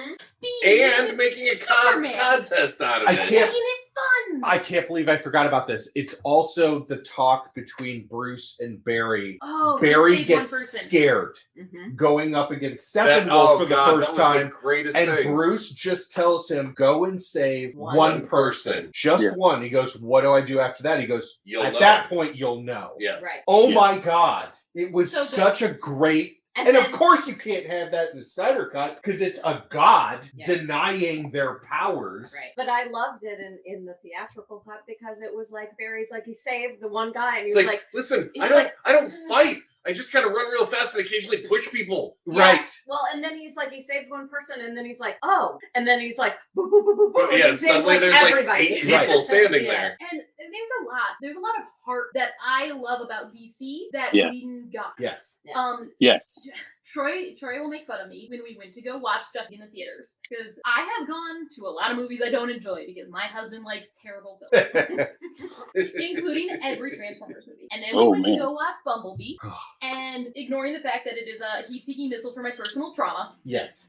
I had to spend the first 10 minutes of Bumblebee during the Battle of Cybertron with my husband popping me on the shoulder and going, ooh, that's this Transformer. Ooh, that's this Transformer. Ooh, they did this one. No words, just he could see by the look which Transformer it was because he's a big nerd. We go to see Justice League, and it starts, and it opens, and it's Superman getting interviewed by some kids on their cell phones for Yep. their podcast. Yep. Yeah. And they ask Superman a question, and he smiles. They said And he what's turns the his- best thing about What's your favorite part about being on Earth? Yeah, about being on Earth. And he smiles and he turns his head, and I, from across across my chest, I smack Troy and I go, they got Superman right. Mhm. Because we have had how many movies with Henry Cavill and we never get to see Superman smile. See, now that brings me back to when I went with you guys to see Aquaman in the theater. And I'd seen pretty much everything else on streaming, right? I went to see Aquaman in the theater, and I know nothing about Aquaman. I don't know a damn thing about Aquaman, but I'm like Jason Momoa. I love Game of Thrones, the series that completely disappeared from the zeitgeist. And also because I know that Jason Momoa is going to be in the new Dune movie. So I'm just like, Jason Momoa, let's do this thing. And while I didn't think it was a good movie, I thought it was a fun movie. Mm-hmm. Like, it had its Yes. moments. I thought Willem Dafoe phoned it in. I don't know what was going on there, but I thought he phoned it in. Here's a paycheck. Yeah. You know, and I thought, like, but it was really fun. And when we got to the end, we got to Act 3 of the theatrical cut of Justice League. Again, this was fun. It had heart. It had, so Superman smiles at the beginning, and I'm already like, He laughs at the end. yeah, and he Yeah. laughs at the end. That Well- whole bit at the end. Right? When the mother boxes get split apart, you got Cyborg and Superman working. And Cyborg's Yeah. gonna split them apart, and Superman's Working gonna together. right. Yeah, they're working together. They're kind of messing with each other, and then they're laying there after it blows up, and he's like, "Oh, that made my toes hurt." And I don't even have toes. And Superman's like, no, I still wish I was dead. You know, like, it was hilarious. Mhm. Yeah, and it was a very human moment. Yes. Yes. Because Zack Snyder wants to treat Superman like he's a god, but Wants to Superman treat- just wants to be a human. He wants to treat every superhero like Like they're a god. Yeah. There's god worship, and then there's, comic book. Can I flash back to the beginning of this episode where I talked about, like, I haven't seen this much God worship since a Mel Gibson movie? Right. Yeah. No, it very much is that. In Batman Beyond, there's a person who's in Bruce Wayne's head and messing with him, and the reason he knows he's not going crazy is because the guy kept calling him Bruce. And when they get through the end of the episode, he's like, "How did you know?" He goes, "I don't call myself Bruce." In my own head. Superman doesn't call himself Cal. Mm-mm. Superman doesn't call himself Superman. He calls himself Clark because Superman's a human at his core. He is a person, and that's what matters the most to him. Right. As opposed to Batman, who is Batman at his core. He is his trauma. Yes. Yes. But Zack Snyder never wants to show that. We don't get to see Clark. Right. Never. Even in Man of Steel and stuff, when they show him being Clark Kent, he's uncomfortable in his own skin. He's not Clark. Well, it's also Third act of the theatrical. Sorry, go ahead, Rob. when you go back to like the first Man of Steel movie, and you have this conversation between Pa Kent and Superman, where he says to him, Oh, and he says to him, Cat's like, ready for this. he's like, I've been you holding on to that shouldn't. for our Superman episode. He's like, I'm gonna maybe go you off. shouldn't have saved that bus full of children. He's like, maybe you shouldn't have done that. He's like, because That's you not have Pa- to that's keep not this. Pa That wasn't Jonathan Kent. Oh, No, well, a character for him. The character should have been. Yeah, No, yeah. no Pa Kent would ever say that. Right. No podcast would ever say that. He also has this weird thing where he says, I took a piece to the ship that we found when you were born and had it analyzed. But at the same time, he's telling him, you need to keep this secret. You can't do this. You can't go be a superhero. You can't go help people. He's like, Fuck by the you, way, Kevin I Costner. totally took I took a totally alien your alien technology and showed it to a scientist who said it wasn't from this planet. And I'm like, You want Brightburn because this is how you get Brightburn. And Brightburn was shit. this is how you get Brightburn. And but like, and that's Snyder all the way through. Like when he's fighting Zod and he doesn't seek distance away from human beings and put people in safety. He fights him in the middle of Metropolis. You're like, get out of town, Yeah, get out of Superman town. would He's never getting do out of town. that. Yeah. He's like, I got to take him. If he wants to fight me, he's got to come out to the middle of nowhere. I will And fight because- you. I will fight you on the moon. Yeah. But yeah, he And- would though. and- He'd bring them to space because they can both fly, or they'd take to a cornfield. Like the whole premise of Batman v Superman is Superman killed a bunch of people fighting Zod, and it never made any fucking sense because he would never do that. Yeah, I have not issues ever. with Zack Snyder. But Yeah, the third and- act of Justice League really hammers that home because Yep. in the third act of the theatrical cut, it's got some stress and stuff, but for the most part, it's fun. And obviously, it doesn't help with my argument that Superman isn't boring. It absolutely is. Like, there's not a lot of stress once Superman shows up because you kind of know he can handle it. But But he there's doesn't. not. I mean, he's relying on the team Yeah, because he cannot be like as fast as he is, as strong as he is, whatever he can do. He cannot be everywhere at once, and he Yeah. needs everyone on that team to help him. And that's Yeah. why I like the theatrical cut, because when it came to that denouement in the end of the movie, where everyone's doing what they're supposed to be doing, and it's a well-oiled machine, there are still moments of humanity. There are still moments of humor. There are still moments of Diana kicking Okay. ass like she should be. Exactly. I would prefer if they had kept the bit in the Snyder cut where Diana cut Steppenwolf's head off instead of feeding him to his own parody. demons. Yes. That part was better. That's another better part. And there should have been an argument about it because Superman and Batman both should have been like, we don't kill people. Yeah, and Diana's like, bitches. And Yeah. China's like, He's I'm a not a fucking person. warrior. We've had that conversation before. Like, out of everybody, Diana needs to be on the team because Diana will fucking kill people if they have to If die. she needs to, as a Yeah. last resort. Yes, if they have to die. Whereas the rest of them won't. Yeah, Superman won't kill because he doesn't have to have them kill. Like, he can just literally like pin them down until nothing Right. happens. I will say, Kat, if there's been Or one they thing die. that is the progression of On their 5 own, yes. seasons of this show, I hope you realize I understand Diana now. I'm very proud of you. Let me say this. One of the things I did like about the Snyder Cut, and this is my personal fan service, we saw Green Lantern for more than 5 seconds. Yes. He did. He then got murdered. Now, granted, he went out dirty. Like a Like a bitch. bitch. Right. I was like, okay, but then it gets into this fundamental problem that I have with Snyder's view and the way that they write this too. I'm like, there are 3,600 of them, and a new one is selected every time one of them dies. Where is the lantern? Right? They Where- don't have where a is lantern. 2814's How do they not have a lantern? Where is Abensor? Where is Hal Jordan? Where is John Stewart? Where is Kyle Rayner? Where is Guy Gardner? Where's Jessica Cruz? Where's Jessica Cruz? Where's a million? Yeah, I was about to say you're gonna keep him going because he can name all of them. Well, but I don't care if the also- sentient fucking equations showed up. So One my of them question should- is- My question is, was it? I think it was. I'm getting confused now. So please correct Yeah. me. Was it the Schneider cut where the Green Lantern is killed and then Darkseid almost gets the ring? Yes. Yeah, Because Yes. the Green Lantern is not in the Whedon cut at all. Yeah. he No. is. Well, no, for yeah, 5 he seconds is. just He is. flying Oh, around, that's right. Yeah. and then You they see showed you him see a dead. green guy. Because DC's still terrified of Green Lantern. Because, all right, and we were talking about this on the Green Lantern episode, and I feel like, okay, if you didn't want to use him in the movie, that's fine. But if there's this huge thing to me to just say, just explain to me why one of them didn't show up, because I guarantee the Guardians would be like, new gods are on Earth, we hit a bunch of our shit there, go deal with this. Oh, No. and if you don't think that the Guardians of Oa know about the mother boxes, Well, Oh, they but do. no, but please, I really am curious. My question still stands. So Darkseid reached for that ring. Isn't the whole Mhm. idea is the ring goes to someone who's worthy? yeah, because it's just Unless there you're for a powerful second. enough to just like stop and grab it, apparently. So, yeah, the idea is But that if you're Darkseid is very, power- very powerful. And he could just be like, mine now. Because it's the golden Yeah, snitch, and which if would he be would have caught it, terrifying. the game would have been over. No, that's 3 points to Gryffindor. Hold on. So, first of all, here's the thing. The way that it Thank should you, work, Kat. It is 100 Only points to three. Gryffindor. the way that it should work thematically is if he tried to grab it and it doesn't belong to him, the thing has countermeasures. It protects itself. And literally, if Darkseid is so powerful and so strong, he'd hold on to it and it'd be like, well, I guess you're leaving this battle because I'm dragging you off the fucking planet. Yep. To be And fair though, like That's the movie I want to see. Right?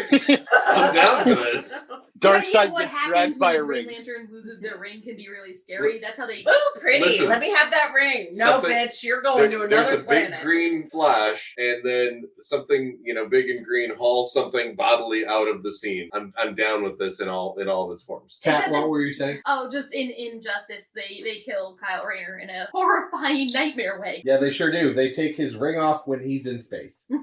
Oh shit. I mean, Hal Horrifying Jordan nightmare. did that to like 20 of his friends in like 5 minutes. So, Oh, Parallax. Yeah. oh yes. All right, so we are definitely running late on time. So for the first time, I will mention the 3 comic books we read for this. Oh shit. The 3 Yeah, guys. Oh, damn. Yeah. Remember, we were supposed to talk about comics. That's why I'm like tapping my wrist and looking at Yeah. Josh and going, we still have to talk about comics. Remember Do you that thing remember what I our show mentioned, is about? like an hour ago when I said, hey, we're going to do this? And you're like, no, we're going to keep talking about this. So the All right. 3 that were recommended by our DC friends. The first one was JLA Tower of Babel, which is actually 4 issues, very easy read, awesome Batman story. Awesome Batman. So, and actually, although Batman doesn't really take a huge part in it for the most part. Right. All of the other characters are really more in the forefront because of the plot. Yeah. So the second one, I went to limited edition comics in Cedar Falls, Iowa. Shameless plug for our friend, who is our unofficial Dealer? sponsor. yes, our dealer. And I went in, and what had been recommended was the original Justice League run for New 52, Ooh, that's a good one. which he didn't have. Ah. Because New 52 Shame. stuff, for some reason, a lot of it, unless you're going to buy the gigantic... You don't want the omnibus? No, I do not want the omnibus. What he Thanks, recommended instead was the Scott Snyder run that started in 2008. Oh, was that Totality? Fair enough. Totality. So Totality was the second one, and then Identity Crisis. Which was the Mhm. unanimous wreck. Yes, that was the one that everyone said pick this one up. Identity Crisis was the first book also that years and years and years ago in our sordid history between Kat and I, when I said, okay, give me a book that's your first swing for DC. And she handed me her copy of this, and I think I had it for like 10 years. Yeah, I got it back. I was really excited. Yeah. It's just entertaining because the copy that you have now is the 10th anniversary edition. So Yes. how long did you have that for? Yeah. 10 years.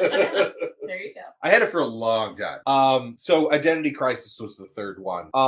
Not all of us read every one of them. Of the tried. three. I tried real hard. But I'm gonna go around and just say, Jen's just like, not me. what was your favorite and why would you recommend it? So Roger, out of those three, I know you at least you are aware of them. I read them all. Out of those three, which one would you recommend? For me, I think I'm going to say Identity Crisis, and the reason I say it is because it's the most humanizing story I think that DC Comics has ever told as a whole. I'm not saying that it was done perfectly. I have some huge issues with the way that certain things were handled, but at the same There's time, a lot of fridging. Right, there's a lot of fridging, and It's kind of meta in this case. I believe that bridging is intrinsic to how the story has to go. it is without right. spoiling It has to go this way, and the point of it is to remind us, the readers, that like, hey, these are, in some cases, these are walking gods on our planet, but at the end of the day, they're people who have families and friends and people they care about. And that means more to them than the mass. And that is huge for for every one of them to just be like, I need to just take a day off and be with my people. And for them to be worried about that is a beautiful thing. And it makes them all human, even the Cryptozo. Yep. Cat? Identity Crisis. Same reasons, or? Basically the same reasons. I also think that it shows the Justice League. It's not a Batman story that the Justice League has to figure out. It's not a Superman thing that the Justice League has to figure out. Yeah. And honestly, some of the main figures are not even in most people's idea of what the Justice League is, or even in these Justice League movies. You get Santa, I think it does a really good job Ollie. of showcasing Some really great Ollie moments, Great too. Ollie moments. Yeah. Well, very definitive Ollie, I'm going to stand for this because right thing moments Right. that is intrinsic to Oliver is as a character, not that we Right. ever get to see that in CW. Right. Well, and not to give too much away, it's like one panel, but there is a moment in Identity Crisis where Hawkman sees that Flash is like vibrating himself, and it's not Barry. It's Wally. Wally. Barry's dead at that point. Right. And so he sees him and he like calls him out and he stops. He's like, oh yeah, I guess you saw me. And Ollie immediately goes, and you too, Kyle. And Kyle like comes out and is like, how did you know? And Ollie's like, I didn't. That was a bluff. And it's such an Oliver Queen moment. Yes. That I would go back and further say that they captured in the first couple seasons of Arrow. Yeah. Like that was what hooked me in. That is kind that of, like- Oliver Queen. Yes. But I recommend it not just because I have always recommended it. I think that it's got some good murder mystery bits that always hook me. And all the reasons that Roger said about humanizing them, but also because it isn't the big three centric. I mean, Right. It's the Justice League, and the idea that the Justice League isn't just Superman. It's not the Trinity. It's everybody. It's so many. It's not just the seven. It's not just the standard seven. No, it goes It's- into Justice League International and the Reserve. It's Ralph.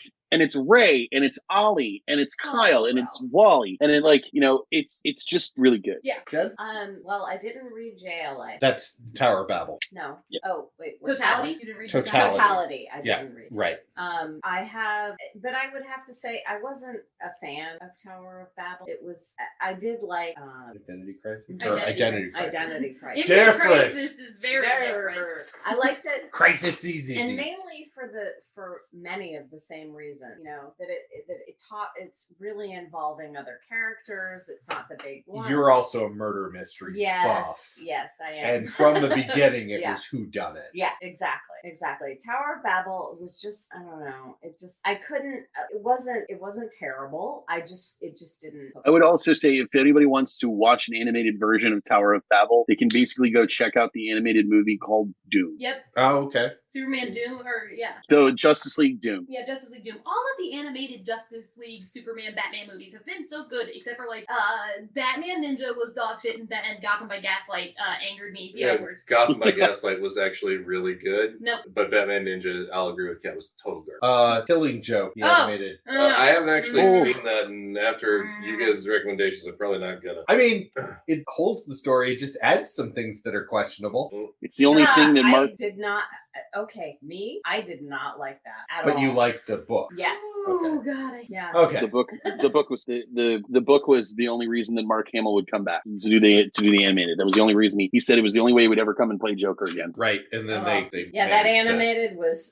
It's what they add. Rough. It's rough. Yeah. So anyway, Bear, sorry. I'm actually taking, divergent from everybody else. I really enjoyed Tower of Babel.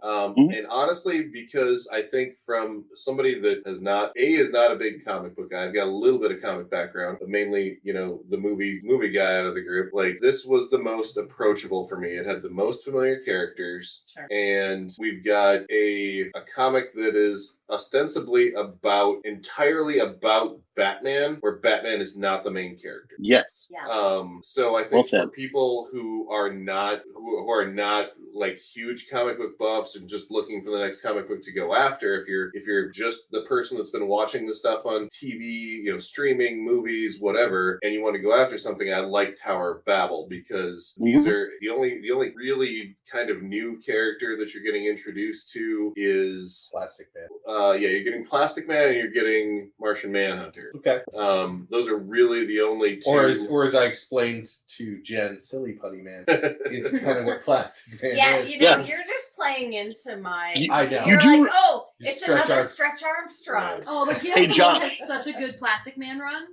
Hey, John. She has such a good Plastic Man run. There's actually one story where literally they captured Plastic Man in an egg. Oh no! Oh my God! Anyways, moving on from there. So for me, I'm actually going to agree with Bear. Tower of Babel was something that I'd always heard about. I never actually sat down and read the art, and I love it for several reasons. And I think it might be my. Can you give any of those reasons without spoilers? Is the question. Yes. I think that one of the things that I personally love is when you take a character's strength and turn it into a team's weakness. And Tower of Babel does that extremely well with laser precision. Something that you absolutely adore about a single character is a team's downfall. Yes, it makes them in a certain light the weakest link. Yes, absolutely. And the person that does it to them is their own villain. And he'd do it again. Somebody that knows them, somebody that has a very deep history with them. And it really so in wrestling, I'm gonna jump over. In wrestling, we've started to watch AEW. By the way, watch the AEW. Yes. In AEW, which is the newer promotion, every match elevates every person that is in the match, whether it's the bad guy, the good guy, whatever. By the end of the match, you're like, oh my God, both of those people were great. Traditional wrestling is big guy gets in ring with little guy, big guy smashes little guy in 30 seconds. Big Show smash. Right.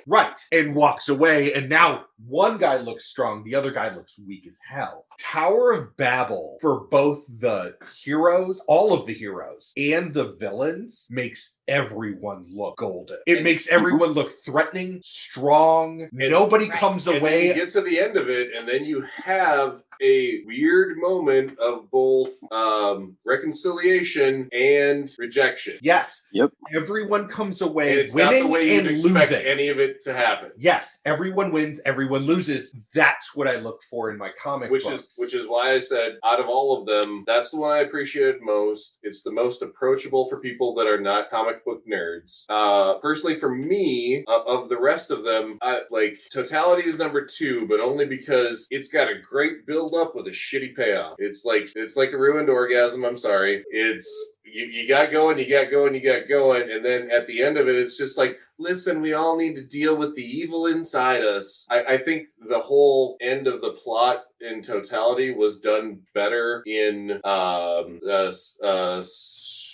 the Star Wars, Clone Wars, where Yoda goes off to the Force place. Like, he does a better fight with it. You need to watch this. You're shaking your head like you don't know what this is, Josh. I have not watched all of Clone You need Wars. to watch all of Clone Wars. Amazing. I know, I've started Get it. to the end of the Clone Wars where Yoda goes off and has a battle with his evil self, and that's the end of totality, and Yoda did it better. Comics did not kick off Star Wars. I have 2 fucking shows now, people. Anyways. I have 8 pages of notes on one more day. I don't care about what you say. I've been in grad school this whole time, and I've watched all of the Clone Wars. You had That's why I love you, Jen. I don't care. And it was before grad school. Effective Whatever. time management. Jen Power. Anyways, and the reason you, why, Roger. since everybody else loved it, like, and I'm going to tell you the reason why I didn't like Identity Crisis is after I am fully awake, I've had an energy drink, I am fully conscious. I'm on a weekend where I don't have anything else to do, and I got 2 issues into the 7-issue run of Identity Crisis and could not keep my fucking eyes open. I'm sorry. I just got overwhelmed. Whoa. I got overwhelmed by the amount of new characters coming in, all of these new names that I had to learn, powers that I had to pick up. I was just like, it was too much thrown at me, and and on top of the fact that about every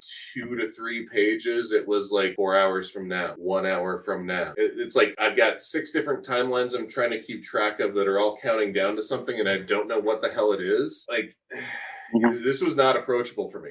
That's fair. I think you're right. I think that you have to be invested in those characters to enjoy it as much as we did. Yeah, if I had just a little bit more, if I had something like if I had maybe just read, You have to know who the fuck Ralph Digby. Like that I has don't to think really. you have to. You telling me Jen knew who Ralph Digby was No. before she opened that Nope. book? Not a chance in hell. Nope.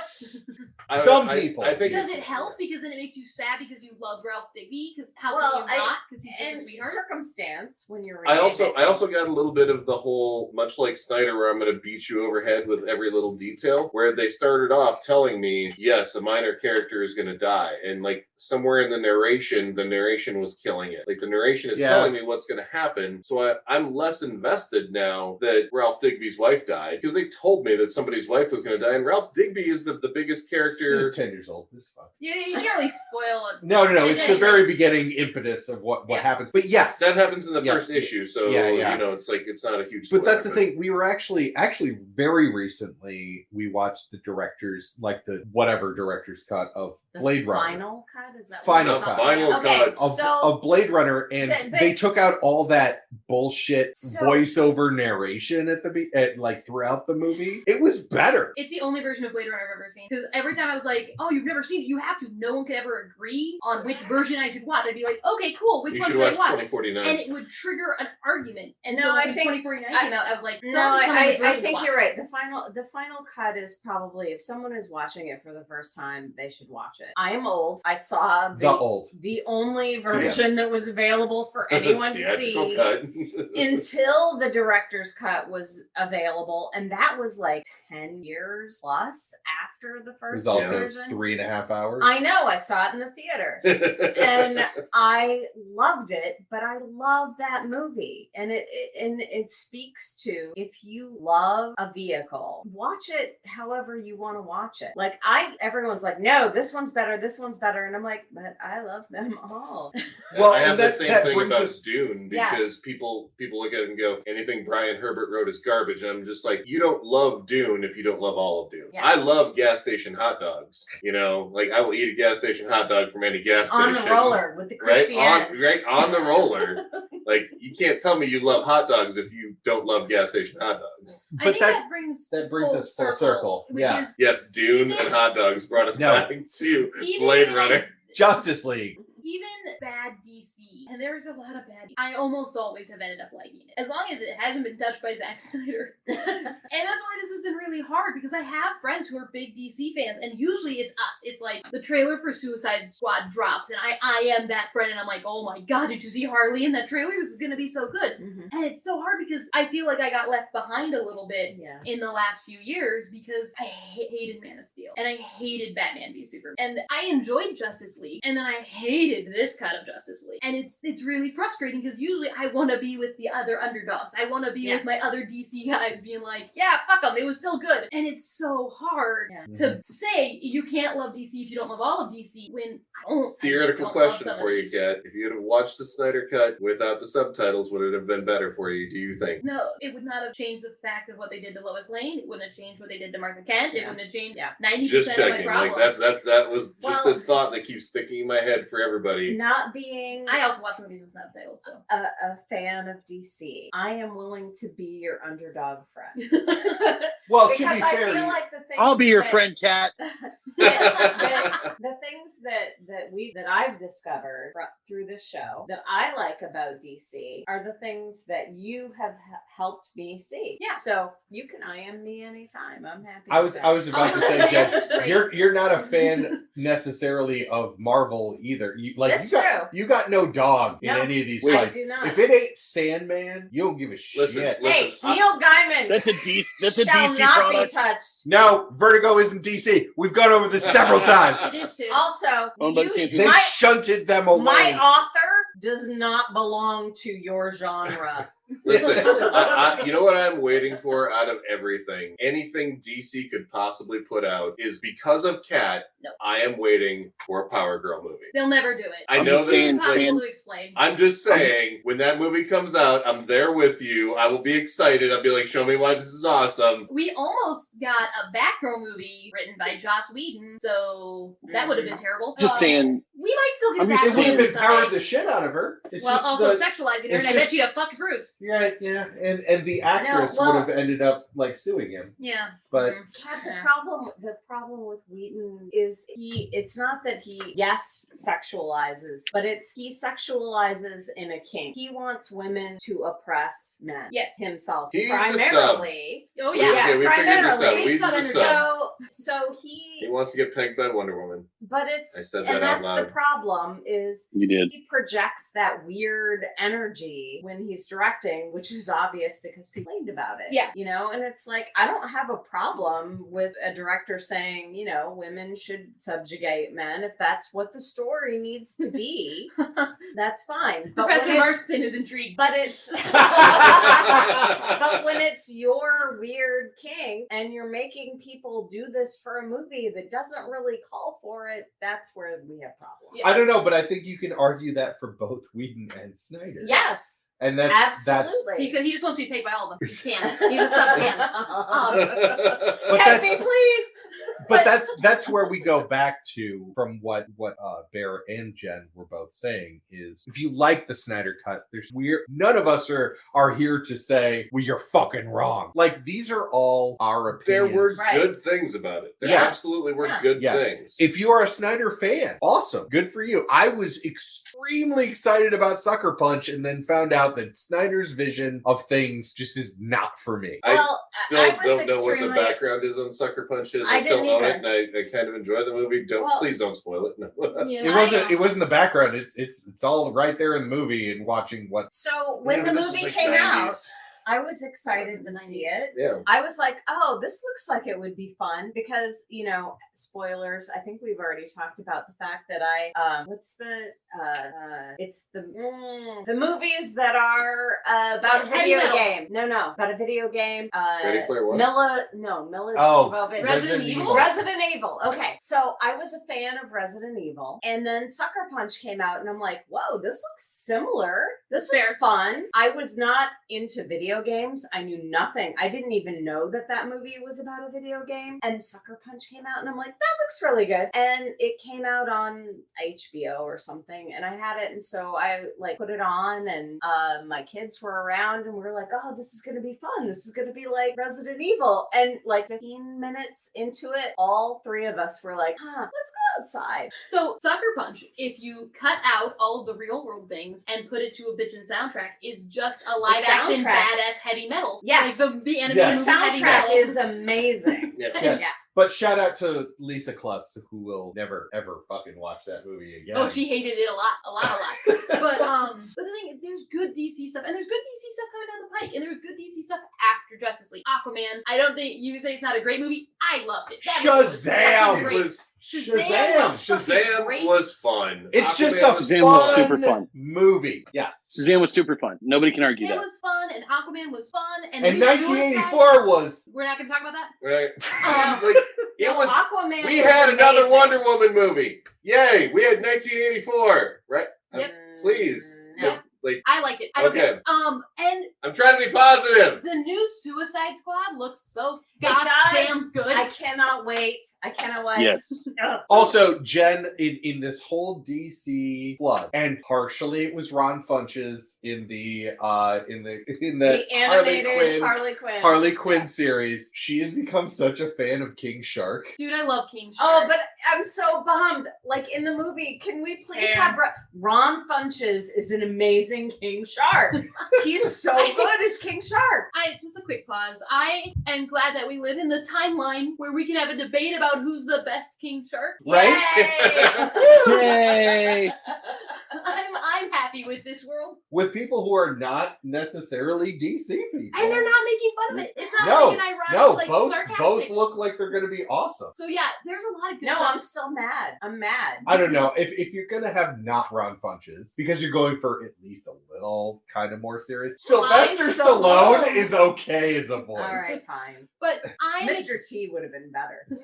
I just want to note that there's good stuff coming down the pike for us DC fans. There There is. are lights at the end of the tunnel. From what I've heard, the intention is not to use the Snyder Cut as the leaping off point for the rest of the cinematic universe. And I Right. think with the new Batman movie coming out, they're kind of embracing multiverse theory. They're gonna. What I expect is that they've given up on a cinematic universe. They're just gonna do things kind of on their lonesome, and I'm okay with that if that's what they decide to do. I think As long as they make another Green Lantern movie. Yes, as long as As long as they make a better Green Lantern movie. I said another would be better. I think what we're going to see, especially after we've had a year of pandemic now, is a focus on long form storytelling or TV show. We're already seeing it with the MCU moving into WandaVision now, Falcon and Winter Soldier. Netflix pushed this. Yeah. Right. Yeah. I get Pushing it. this for years. But we've had, again, I've watched Titans. I will Oh, eventually. I have a picture. Doom Patrol. Somebody sent me. Doom of Patrol, Titans, love but it. you're Doom gonna Patrol. Roger,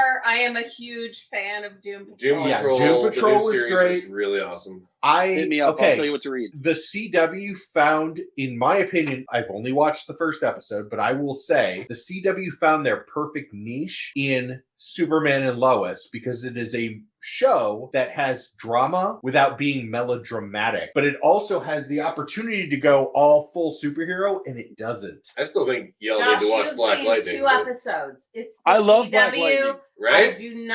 I do not believe that they can go more than 5 episodes without introducing melodrama. It's the CW. That's Hang what they on, do. Roger. Do you think that Black Lightning also fulfills this role with being a CW show that manages to have a ton of drama and it's still a little melodramatic, but not like super melodramatic? No, it's not super melodramatic, and I think it has to do with the fact that they're approaching it as a black superhero drama, and they're using the African American diaspora as an example for the work, as opposed to a generally white audience. Oh yeah, and 3 episodes on Netflix, or not 3 episodes, 3 seasons on Netflix. Yeah, and the 4th one's Also, coming Legends soon. of Tomorrow. See, Legends of Tomorrow is just I wackadoos. keep trying. They won't. The Legends of it's Tomorrow. The Bevo! Legends of Tomorrow is the most Fuck tongue the in Legends of Fun. Tomorrow. I love them. I mean, it is. We were talking about things that didn't have melodrama. It's silly. It's silly It's- though. It's just It's super silly.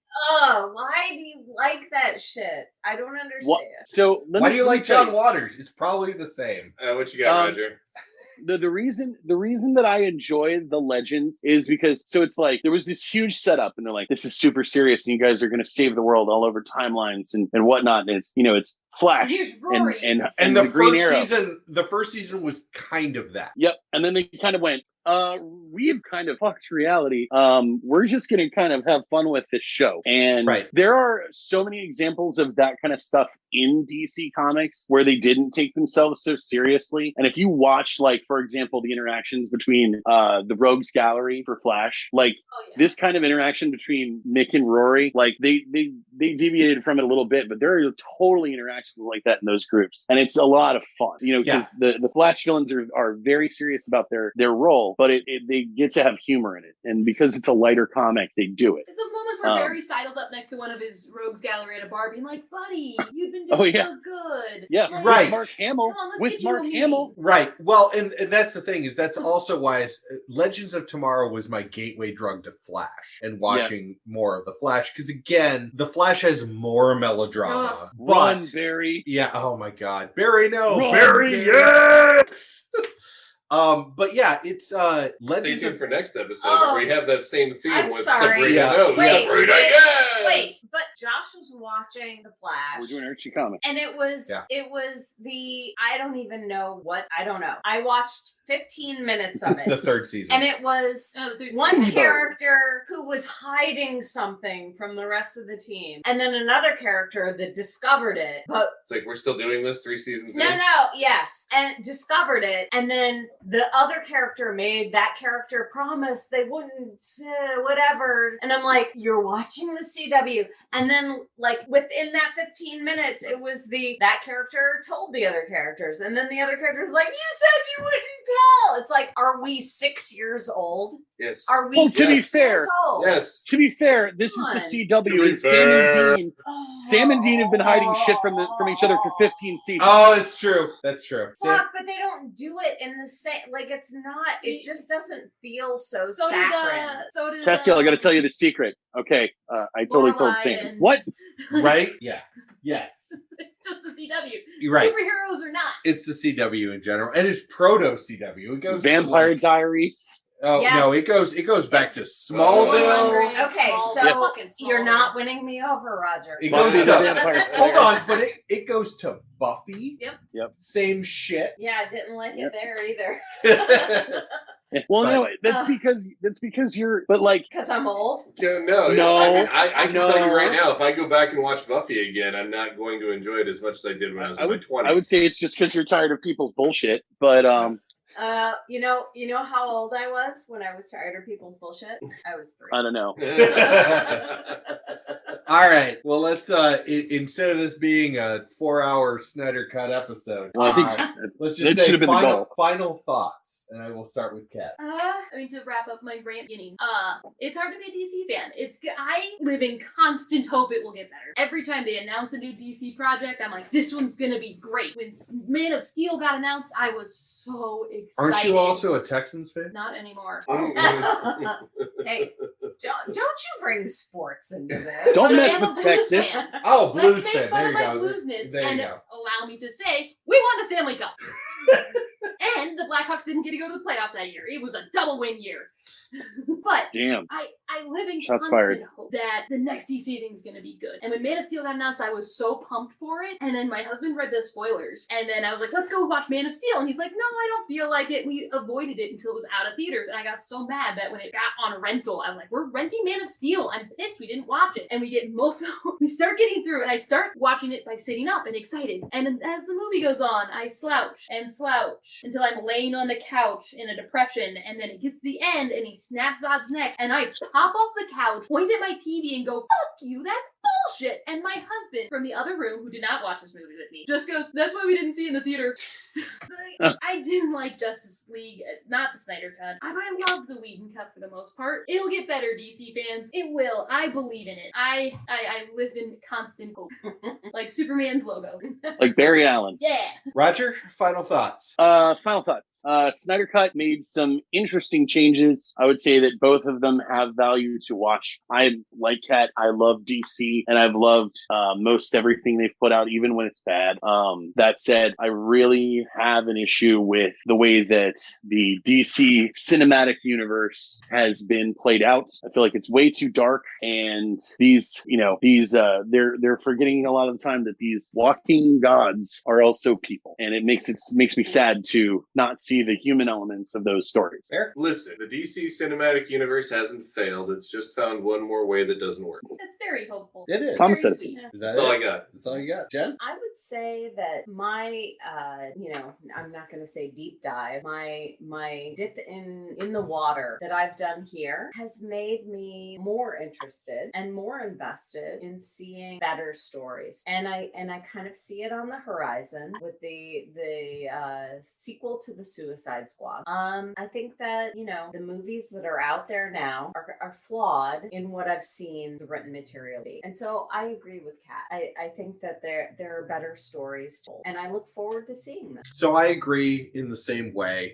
There was a time in my life that I would have seen this as a Marvel versus DC, and I don't think that. I think especially what we've learned in 5 seasons of this show is, I mean, it's not even Marvel DC. You also have Wildstorm, you have IDW. Image, you have IDW, you have all of these other areas, and it's not necessarily, it doesn't have to be a one versus another. Like if this is, and this whole iteration up until the Snyder Cut has been one director's view, that Warner Brothers, for better or for worse, gave that director the reins. And I think that, as Kat said, DC should be forecolor. DC should be bright, and it should be optimistic, and it should be bad guys and good guys win more often.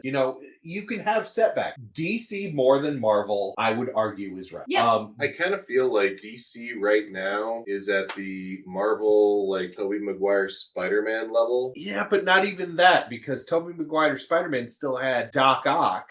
Spider-Man 2 had Doc Ock. Yeah, it had it's one shining moment. Right. Well, but that's the thing.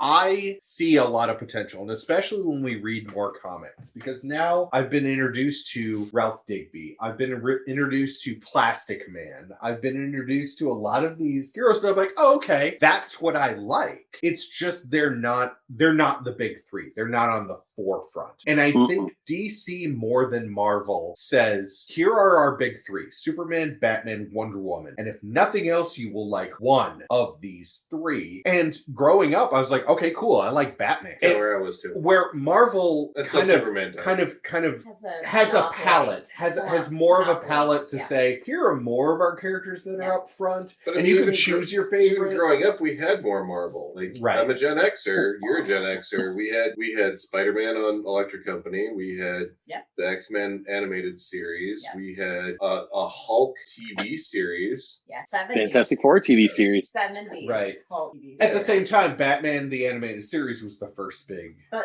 Mighty No, Isis, Batman's Shazam. Hmm? Is that DC? Batman 66. Shazam. Yeah. Yes. Okay, And so Wonder 70s had Shazam and Mighty Isis. Wonder Woman. Wonder Woman. Batman was in the 60s. Mhm. Right. 60s. And Yeah. Superman has been in the zeitgeist forever. They were between radio shows, the old Yeah, George, absolutely. what's his name? Yeah, But I think- know what I you're think- talking about, and then all the Christopher Reeve, 6 Christopher Reeve movies? 4. Four. Is there only 4? Yeah. The 80s. Oh, yeah. Yes, that's right. Because That's 4 the was only Nuclear time I Man. really cared about No. Superman. I really like That's because 4. Christopher Reeve was an amazing Superman. Yeah, he We'll was. die on that hill. 3 was Yeah. Nuclear Man. This is the same one with Richard Pryor. I have a whole thing about Oh, that. Yeah, that's I right. know, it's bad. You don't want to know. That's not the same one as Richard Pryor. It sure It is. is. Because there were No. 3. Yes, it is. Oh, I will put money down. There were 3. You're saying Nuclear Separate Man's the plots. same one as Richard Pryor? Yes, there are 3 Oh, $20. separate plots in that $20. same movie. I might go with Roger on this. I'm pretty sure Nuclear No, Man Josh was is 4. right. Josh is right. Nope. It was bad. Just because I don't believe Josh means I should believe you.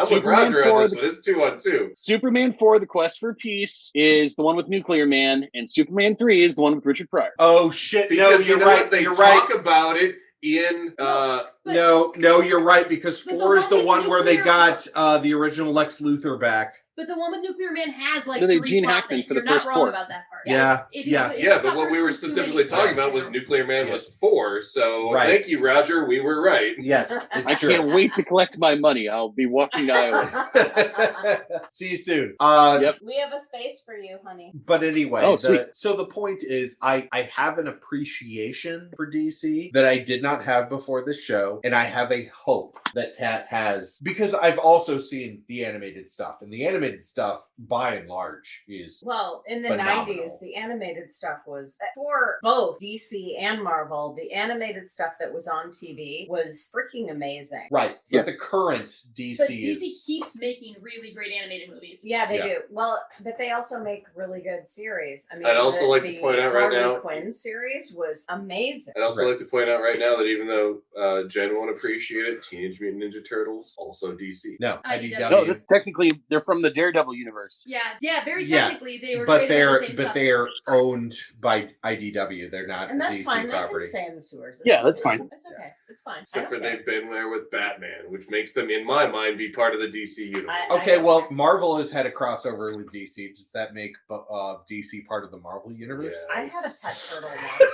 Amalgam universe. On occasion. Amalgam. Yeah. Oh All my right. God. If we're going to be part of something, we're going to be part of the Marvel universe. Well, everyone, this has been a very fucking long episode. This has been as long as the Batman. Why the fuck is DC what does this? Because we have lots You brought of nerds in. hashtag we have opinions It's trademark. not even just opinions, there's a lot of media. Yeah. Marvel's only really started getting Yeah. movies for their stuff In the last 10 years. 10 years. That's true. And a lot of the DC stuff you guys have covered, well, not Wonder Woman, and we talked about it in the Wonder Woman episode, but Batman, Superman, and Justice League, there's a lot of Been media. around since Well, the and 50s. to be fair, it's not DC. It's the treatment of DC that Yeah. we've had the biggest discussions about. Yep. You know, if we narrowed it down to actual literature of DC, It'd be shorter. we would not have as much discussion. I mean, we are all really up in arms about how DC is treated in Honestly. Even though yeah. we can all say that Yeah. we are not like big DC people. Like Kat's a big DC person. The rest of us are all not big DC people. We all had very solid opinions Yeah. about this last movie. Yeah. So, this has been Graphically Novel. Thank you, Roger and Kat, for joining us once again, being our DC expert. Always a pleasure. You Yep. will absolutely be back again. Come back and tune in next time when we will be going over Sabrina the Teenage Witch. Woo! Sabrina, no! Sabrina, no! Yeah, Sabrina, yeah! Until then, take it away, Vandello.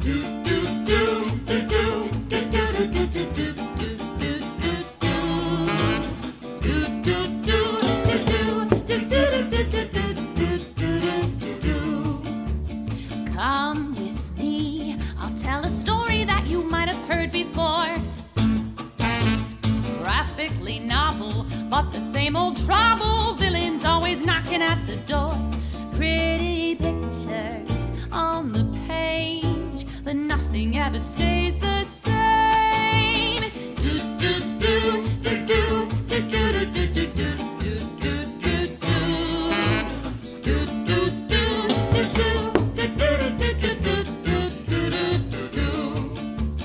Come at me, and I'll show you something you ain't never seen before. Right or wrong, oh can't we all just get along? My mask is no different than yours.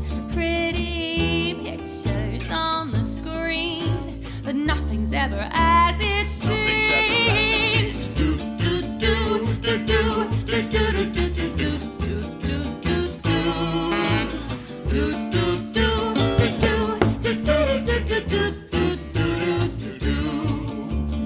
Hero or villain, loved or hated by millions. Maybe it's wrong, maybe it's right, but you don't want to see